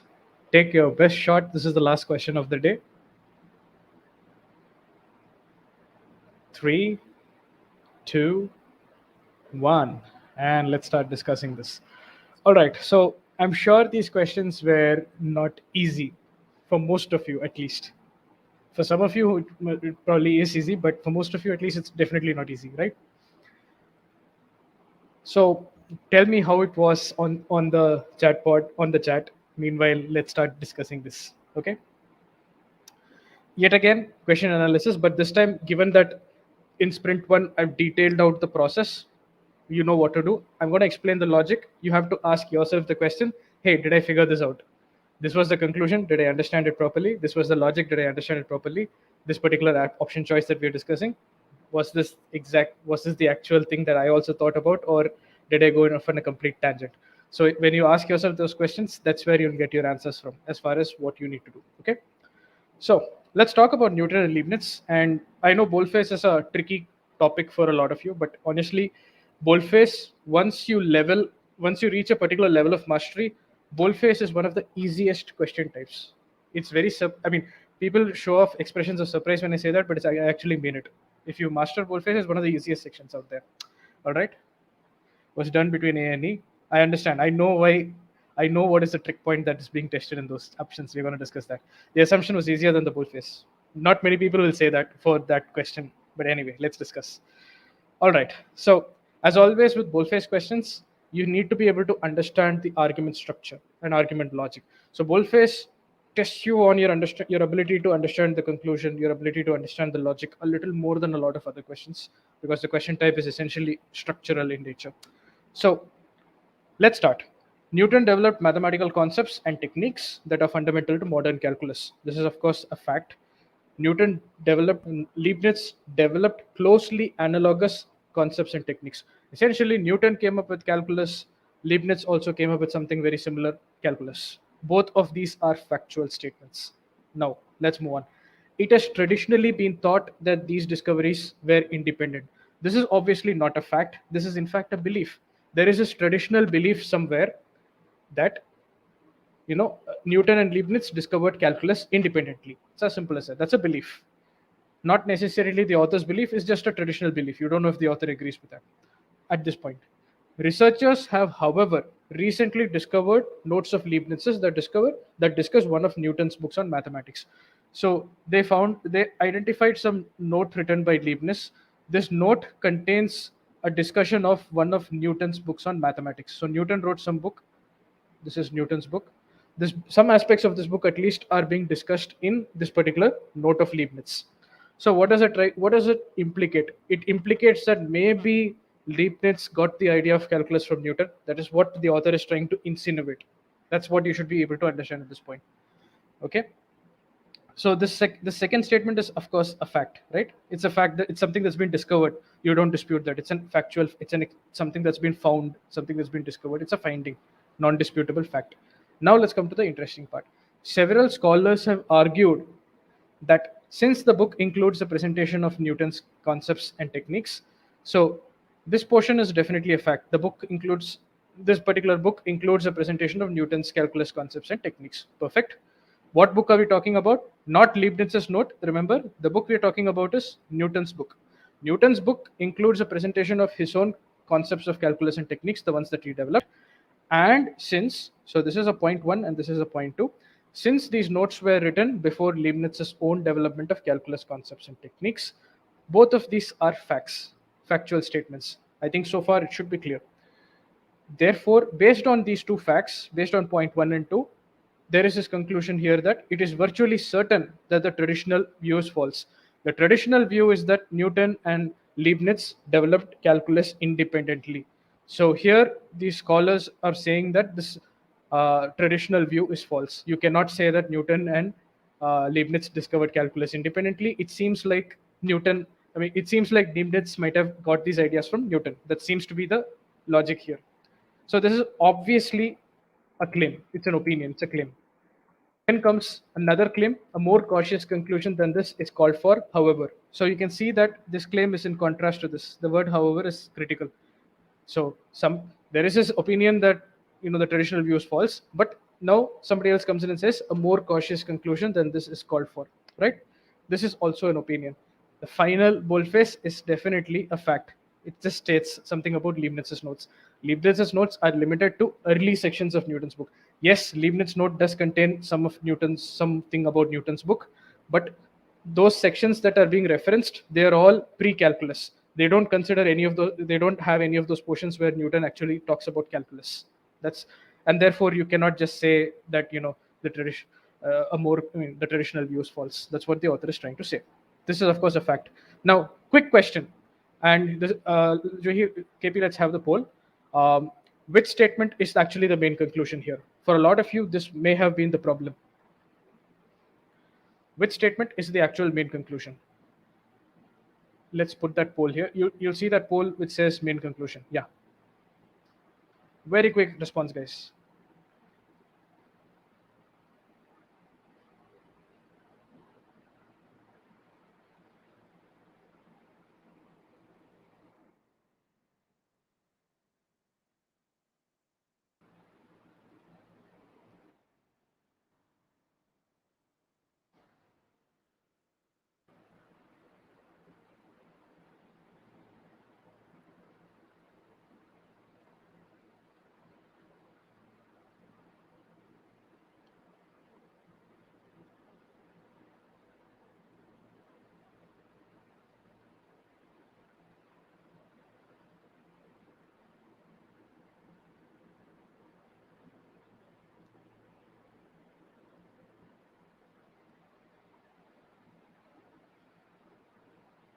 Waiting for a couple of more responses. I have a few. I'm just waiting for a few more.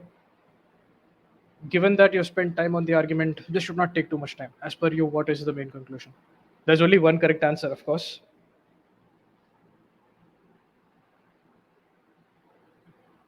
So Mate says 4. Okay. All right. So I see a good number of responses. Options 4 and 5, statements 4 and 5 are popular. Um, Two of you have gone for statement 4, three of you have gone for statement 5, and one of you have gone for statement 6 as well. So, but there's only one correct answer here, and that correct answer is not statement 4 and definitely not statement 6. The correct answer is statement 5. Statement 5 is the main conclusion. Why?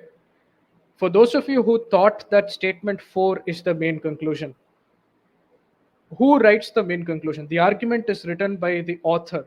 The main conclusion has to be the author's conclusion. Whose conclusion is statement 4, that it is virtually certain that the traditional view is false? Is it the author's conclusion or is it the conclusion of these several scholars? Several scholars have argued based on point 1 and point 2, this point 1 and this point 2, Based on point one and point two, the scholars have made the claim that it's virtually certain that the traditional view is false. Statement four is not at all an author's view. It's not the author's view. In fact, the author's view counters the scholar's view. So statement 5, on the other hand, is given to you by the author. This is what the author wants you to believe. So though there are three claims here, there are three opinions, claims, beliefs here, only one of them is actually the author's view. The first is the traditional belief. That's not the author's view. Second is the scholar's opinion. That's also not, definitely cannot be the main conclusion. There's only one candidate as far as main conclusion is concerned. That's statement 5. So statement 6 is a fact. A fact by definition cannot be a claim or a conclusion. So statement 6 is practically impossible. So statement 5 is the main conclusion. The first sentence provides some context. It tells you, introduces you to Newton and Leibniz. I'll come to that question. It's a very interesting question. Statement 2, there is a traditional belief. You don't know if the author technically agrees with it, but it seems like the author is in line with it. Then it's followed by a fact. Statement 3 is a fact which supports a particular conclusion. This particular conclusion that is being supported is the scholar's conclusion. So fundamentally, if you look at what boldface 1 and boldface 2 are, boldface 1 supports this one particular conclusion, that is the scholar's conclusion. So there's a very interesting question there. Would you consider that as an intermediate conclusion? So this is, frankly, this is a point that I mean, all of us CR experts are also kind of debating. One line of argument is that if it is not if it is not a conclusion drawn by the author, we should not call it an intermediate conclusion. Another line of argument is that, hey, at the end of the day, it is a conclusion that is being derived in the argument, so it could be an intermediate conclusion. Either way, the option that has intermediate conclusion, I'll show you how to reject that. So this portion, you have to keep an open mind, be ready both ways, because there is no concrete answer to this at this point, at least as far as I know, based on all the research that we have done. But it can change. It's an evolving science. Okay, that's a good question, Saraf. But fundamentally, main conclusion is statement 5. A more cautious conclusion is called for, or in other words, you cannot just say that Leibniz copied Newton. You cannot say that Newton and Leibniz did not arrive at calculus independently. That may still be the case, and the author is justifying that. So statement 5 is the main conclusion. Boldface 1 is a factual piece of evidence that supports a particular conclusion that is countered by the main conclusion. The main conclusion is a direct counter to statement 4, the scholar's opinion. Okay? And statement 6, which is boldface 2, is the line of reasoning used to support the main conclusion. That's all. If you do this much, boldface is very, very easy. So now, if I look at the answer choice distribution, how you guys polled, one of you chose option A, options C, D, and E were all popular. Here's the point. The correct answer is option D. Let me tell you why. Options A, B, and C are very easy to eliminate just basis boldface 1. Think about it. The first provides evidence in support of the overall position the historian defends. Again, if you fell for this, there are only two possibilities. Either you do not understand what is the main conclusion. This particular position that boldface 1 supports, that it is virtually certain that the traditional view is false, it is not the main conclusion. So one possibility is you did not understand what is the actual main conclusion. That's where you could have gone wrong. The second possibility is you understood that this particular conclusion is not the main conclusion, but you do not understand the logic at play. You do not understand that the main conclusion is actually countering or rebutting this conclusion. It's not supporting the conclusion. So, end of the day, what this means is, does the first provide evidence? Yes. Is it in support of the overall position the historian defends? Absolutely not. It is in support of a position that the historian criticizes, which is why A can be rejected, B can be rejected. Three of you chose option C, but C also can be rejected. It says the first provides evidence in support of an intermediate conclusion. Let's assume that it can be called as an intermediate conclusion that is drawn to provide support for the overall position the historian defends. No, it is drawn to provide support for the conclusion that the historian rips apart, for the question that the historian, or the author in this case, actually criticizes. It's not getting defended, it's getting criticized. That scholar's argument is getting criticized. So C is also wrong. Three of you chose option C. So I hope this is clear. If you fell here, either you got the main conclusion wrong or you did not understand the core logic at play in this portion. So that's where you need to go back. Option D is the correct answer. Why? The first boldface is evidence. Absolutely, 100% that's true. It's being used to support a conclusion. That's correct. It's been used to support the scholar's conclusion, the scholar's argument, right? This is also correct. That the historian criticizes. Yes, the main conclusion is a direct counter to the scholar's conclusion. So this is also correct. And let's look at boldface 2. The second is evidence. Yes, it's evidence. It's a factual piece of evidence. It's offered in support of the historian's own position. Historian's own position is the main conclusion. So is boldface 2 evidence for the main conclusion? Absolutely correct, which makes option D correct. Four of you chose option E, which is very surprising for me, but I can understand it at some level. Obviously, boldface 1 is correct. Evidence, yes. Support a conclusion, yes. Historian criticizes, yes. So you understood the logic till this point, but still you did not understand that this is not talking about the main conclusion. Further information that substantiates that evidence, it's not information that substantiates the main conclusion. If it says that the second is information that substantiates the main conclusion, that would have been correct. But it says it's further information that substantiates boldface 1. Boldface 1 is some evidence. Boldface 2 is what option he is telling you is boldface 1 is some kind of evidence. Boldface 2 is fundamentally information that validates that evidence further. But is boldface 2 even connected to boldface 1? Absolutely not. Has nothing to do, right? Yes. Yes, it is a question of complex answer choices.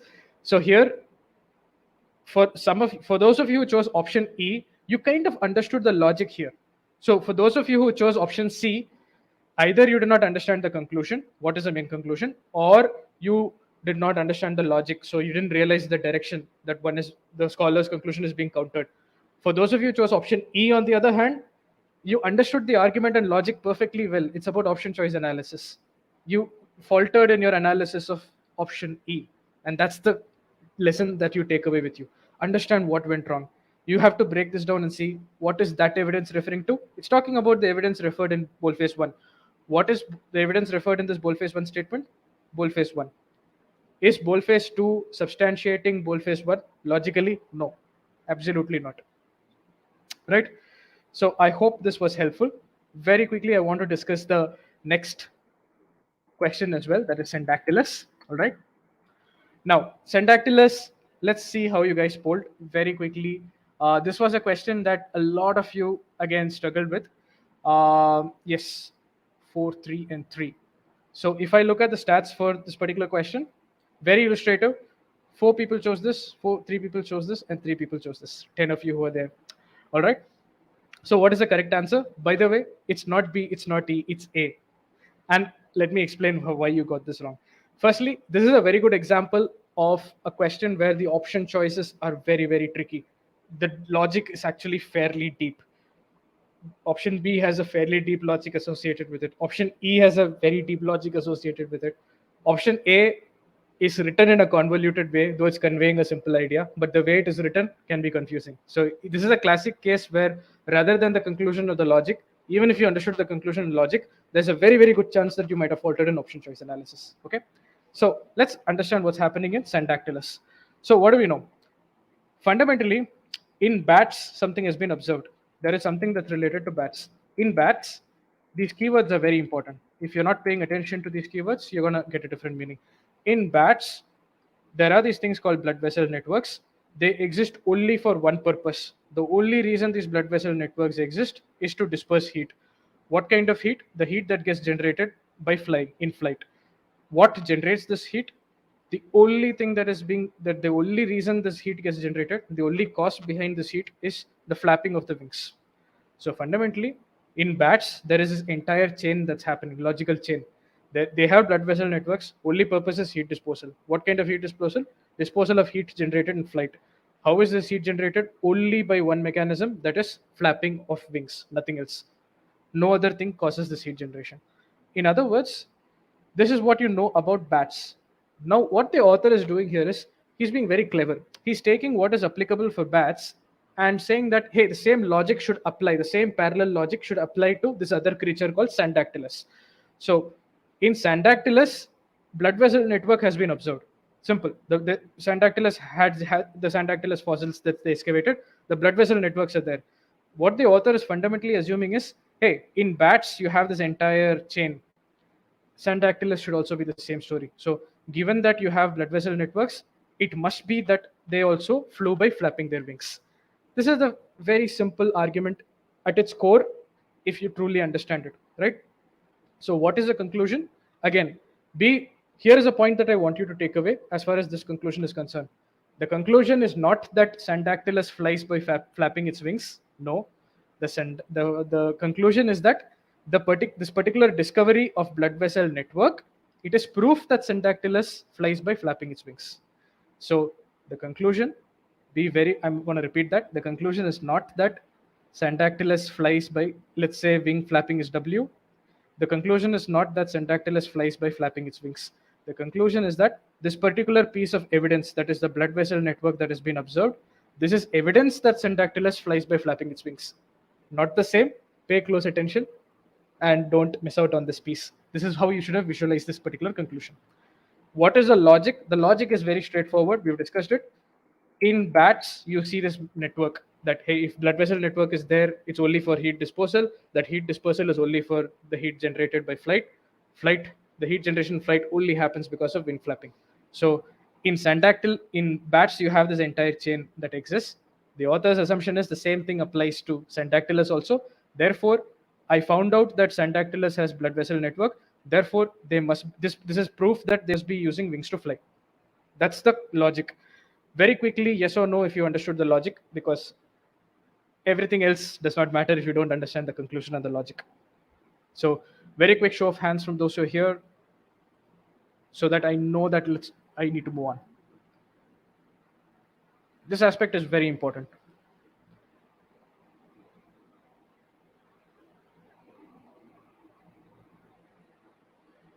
Quick yes or no if this logic is clear.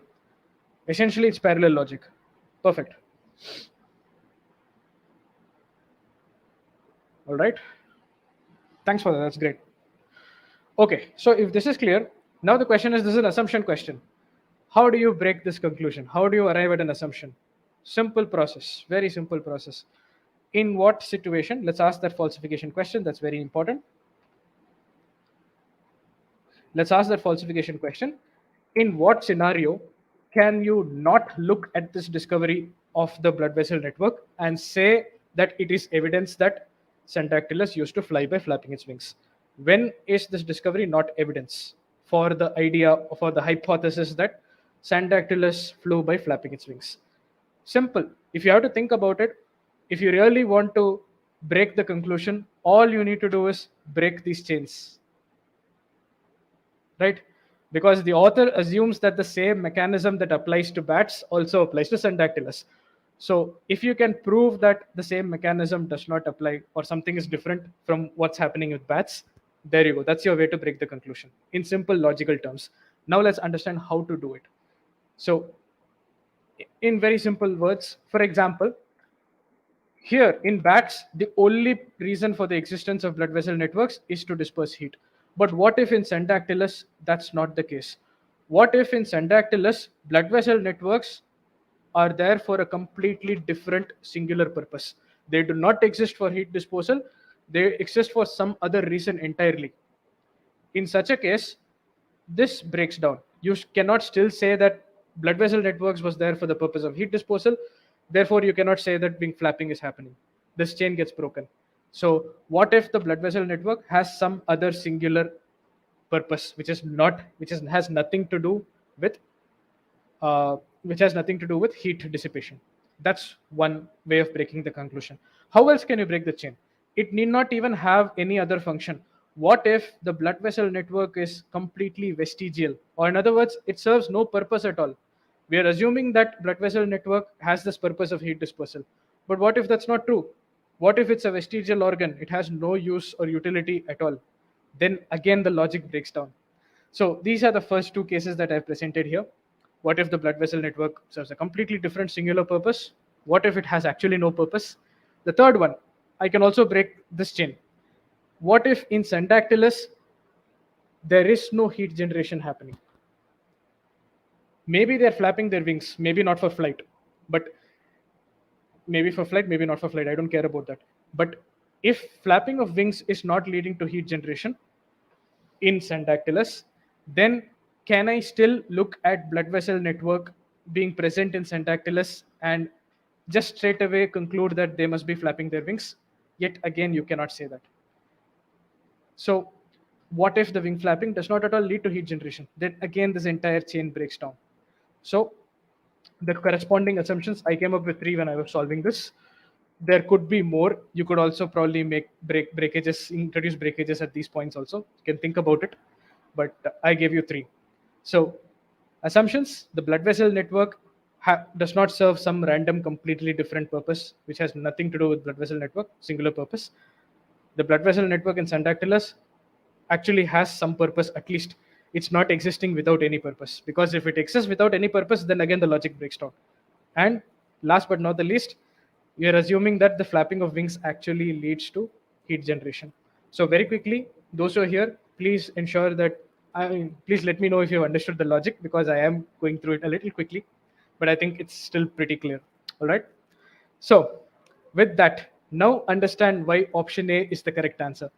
So, option A is actually the correct answer. It's chosen by around four of you. The rest of the options that were chosen were B and E, right? So, why is option A correct? See, option A is worded in a very tricky way. Some of you might have rejected option A because of what I've written here. You would have read Syndactylus would not have had networks of blood vessels and thought that it's describing a hypothetical scenario. But in reality, you're given that Syndactylus has blood vessels. So how is option A even relevant? If you did that, then you're not paying close enough attention to the option. You kind of rush through the option. You just read that and just assumed that it was a hypothetical situation, and therefore it's irrelevant. But in reality, it's written that way, but it's actually conveying a very real thing. It says Syndactylus would not have had networks of blood vessels if these networks were of no use to Syndactylus. Or in other words, in simple language, what this means is the blood vessel networks, they have some use. They are not useless. They are not vestigial organs. They have some actual use. Why does this work? Negate and check. Assumption questions, you should negate. Any tricky option, you should negate. If you negate option A, what do you get? It essentially, simplified option A tells you that there is some purpose for why blood vessel networks are there. So if you negate it, it means that blood vessel networks exist without any real purpose. If it is true that blood vessel networks are existing without any real purpose, then you cannot really claim that just because you discovered blood vessel network, it is proof that the wing flapping was happening in Syndactylus. I hope the logic is clear. If you did not choose this option, mostly it is an option choice analysis issue. You did not spend enough time on reading this option and actually understanding what it's trying to say. So if that's happened to you, click on yes, because at least 6 of you did not choose this option. I know that. All right. So let's go to the other two candidates. I know that these are the options, so I've made slides for this. These are the two options that everybody struggles with, right? So option B, all creatures that fly by flapping their wings have networks of blood vessel networks. So here again, because it's an assumption question, the reason you fell for an option choice like this is it does strengthen your belief. These are all strengtheners, but these are not assumptions. What is the difference? We are going to discuss this in the pre-thinking session in a couple of days. A strengthener need not be true. An assumption has to be true in order to be a valid thing. Essentially, every assumption, if negated, will break your conclusion because an assumption must be true. A strengthener need not really be true. So the problem with option B is while it does strengthen your belief, it's not an assumption. It does not have to be true. What do I mean by that? If you negate it, you'll figure it out. So fundamentally, let's understand what the argument tells us. The argument tells us that in bats, bats have blood vessel networks, and in bats essentially fly by flapping their wings. Okay, this is what we know about bats. Then what do we know about Syndactylus? The conclusion, we know that they have blood vessel networks, that is given to us. The conclusion is whether this is evidence that they flew by flapping their wings. This part is debatable, that's why I marked it this way. What does negated option B say? If option B says all creatures that fly by flapping their wings, they have networks of blood vessels. If you negate option B, it says not all creatures that fly by flapping their wings have networks of blood vessels. Or in other words, there could be some creature, let's say X, or some other creature that is Y, that flies by flapping its wings but does not have blood vessel networks. So these guys, they fly by flapping their wings. So this part is there, or rather, I should not put the bracket here. So they fly by flapping their wings, all right, but they do not have blood vessel networks. Now, here's the question. So what? End of the day, you already know that Sandactylus has blood vessels. How does this information help you with with regard to this conclusion? Think about it. Logically, even if there is some other creature X or some other creature Y that flies by flapping its wings but does not have blood vessel networks, Sandactylus, which already has blood vessel networks, it is very much possible that these blood vessel networks are there for only one purpose, that is for heat disposal. And this heat disposal comes from only one thing, that is heat generation during flight. This heat generation happens only from wing flapping. So the entire logic can still apply even in the presence of negated option B, which means option B fails the negation test. If you faltered in option B, 90% chance your issue is option choice analysis. You should have paid attention. You should have done the negation test and figured it out. All right. So three or four of you have actually chosen option B. Now I'm also going to discuss the last option, that's option E, because this again is a very, very popular option choice. Um, Around 33%, three of you have chosen this one as well. Yet again, delightfully complex option choice. What does it say? Heat generated by Sandactylus in flapping its wings could not have been dispersed by anything other than blood vessels. Yet again, this is a case where option choice analysis is the key error point. If you most probable error point if you faltered here. Essentially, yet again, this again increases your belief in the conclusion. At some level, it's a strengthener. Essentially, you would interpret this as you would interpret this option as, hey, without the blood vessel network, the heat that is being generated by Sandactylus, it would not have been dispersed. At some level, this tells you that there is some linkage between blood vessel network and flapping of wings heat generation. Therefore, the fact that blood vessel network is discovered in Sandactylus, it must mean that the entire wing flapping is happening. If you thought this way, yet again you fell for a strengthener, which is not an assumption. It's not at all an assumption. It will fail the negation test. It's also not must be true. Why? Here is the reason why. See, it is not necessary that heat generated by Sandactylus could have been dispersed only by this thing called blood vessel network. Maybe there are other ways of disposing the heat. So let's talk about the heat that gets generated thanks to wing flapping. Okay, so this is the heat that's getting generated. Let's say 100 units of heat are generated. It is not necessary that this heat has to be dispersed only through blood vessel networks. Let's say there is some other X and there is some other Y, and let's say 40 units of heat get dissipated through X, 30 units of heat get dissipated through blood vessel network, and another 30 units of heat get dissipated through Y. Does this break the conclusion? I'm looking at negated option E. So if I negate option E, essentially heat generated by Sandactylus by flapping its wings, it could have been dispersed by other things also. So let's call those other things X and Y. The point is, even if there are these other heat sources, it could still be true that the blood vessel networks exist for the sole purpose of removing these 30 units of heat. And as long as blood vessel networks exist for that sole purpose of dissipating those 30 units of heat, your conclusion can still hold true. The blood vessel network is there for only one purpose, heat dissipation. How is this heat being dissipated? How is this heat being generated? By the flapping of wings. The entire chain can still hold true even in the presence of negated option E. So if you faltered in option E, again, very high chance that your issue was answer choice analysis. At this stage, you probably understood the conclusion, the logic pretty well, but it's more about the answer choice analysis. So there you have it. Because the other options were not chosen, I'm not discussing this, but I'm giving you the slides anyway. To summarize, what are the three common mistakes that we make in critical reasoning? Failure to visualize conclusion, failure to understand logic, failure to visualize answer choice. There are other mistake areas also. For example, in a lot of questions, the question stem is a trick point. So failure to understand question stem is also a potential failure point. But these are the three most common ones. So what I want you to do from this point is start building the radar for this. When you are analyzing your questions, Don't analyze in 5 minutes and say, yeah, you're done with analysis of your question. No, an analysis, a really strong analysis, will take you a minimum of 20 minutes. 20 to 30 minutes, sit with the question, understand. Did you identify the conclusion? Did you visualize the conclusion? Did you truly understand the logic? Look at the way we visualized each of these questions. Okay.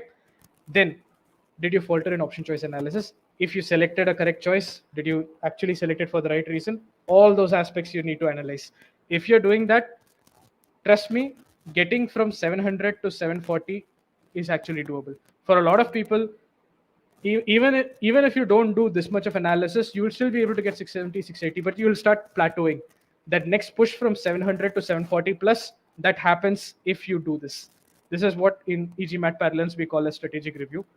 I mean, some of the elements of strategic review is what I've covered in this session. If you're able to do this, that's when you're able to get that final push towards CR improvement. That's where you really start improving critical reasoning after a point of time. So if you really want to improve, deep analysis of how you did. All right. So again, review step by step, even an answer choice analysis. Do follow these steps. Very, very important. How to learn from these mistakes? I've just summarized some of this for you. Document your learnings. Whatever you're spending 20, 25 minutes analyzing a question, don't just do it in your mind. Put it down on paper, put it down on Excel. You need to do that analysis. You need to refer to it later. Document your analysis, your learnings. Spend time on analyzing those. Now, your learning points could be as small as proportion versus absolute. That's something that we saw in one of those questions. It could be as tiny as the meaning of that specific word that you did not know, because the next time you are never going to falter at that particular word. Or it could be more abstract and generic learnings. Okay, assumption questions, let's do the negation test for tricky options. Don't just rush through it, or do the variance test as needed. So looking at hypothetical, the conclusion is about something that exists right now, and the question is asking, the option is about a hypothetical situation. Is it really relevant? You need to understand those aspects. All these small patterns and learnings that you figure out, that's what is going to really help you on the test. Review these periodically. I know from experience and from the experience of some of our students that this analysis that you do, it's a gold mine before the test. So when you're revising, these are all aspects that hit your brain hard. You really know what's there. It's there in your head when you go to the exam. Finally, in all this, I discussed the qualitative aspects. You can also aggregate this over a period of questions. As you solve more and more questions, you can see patterns emerge. Maybe you're already at that level where you're able to understand the conclusion, you're able to understand the logic pretty well. You're faltering only in answer choice analysis. So your action points will be derived based on where you're faltering. Everybody has a different journey. So for you, it might be, okay, I need to follow the SC hat approach of breaking down sentences even with option choices. You will start putting that in, you'll start putting discipline into that. You'll start following that. You'll improve your option choice analysis, answer choice analysis. For somebody else who's in the beginning of their CR journey, their actual reason may be something else. If somebody is struggling with the conclusion, I'm not even able to identify the conclusion, forget everything else, then your journey is different. You have to go and figure out how to identify what is the conclusion. So your learning depends on where you're faltering, and if you aggregate data over a period of time, you actually see patterns of where you're faltering and where you specifically need attention. So that's it from my side. Again, if you liked what you saw here, especially with regard to the pre-thinking approach that we discussed, I know we didn't elaborate on pre-thinking because that's not the point of this session, but if you liked what we discussed, the session is in a couple of days. It's on Saturday. This is one of the best sessions that we do. Rajat will be taking this. I'll be supporting the session. Everything about pre-thinking from basics to mastery, you'll get a very quick snapshot in this session.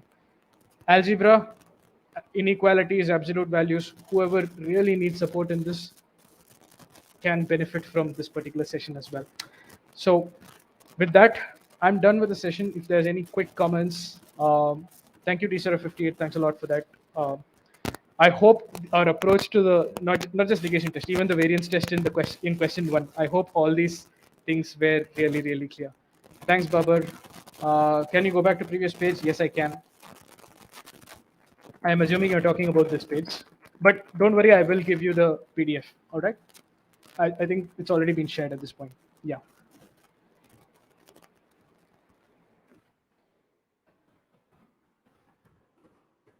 So thanks a lot for the positive feedback. With that, I think we'll close for the day. Thanks for being here. Thanks for being in this journey of learning with me. And as we always say, happy learning.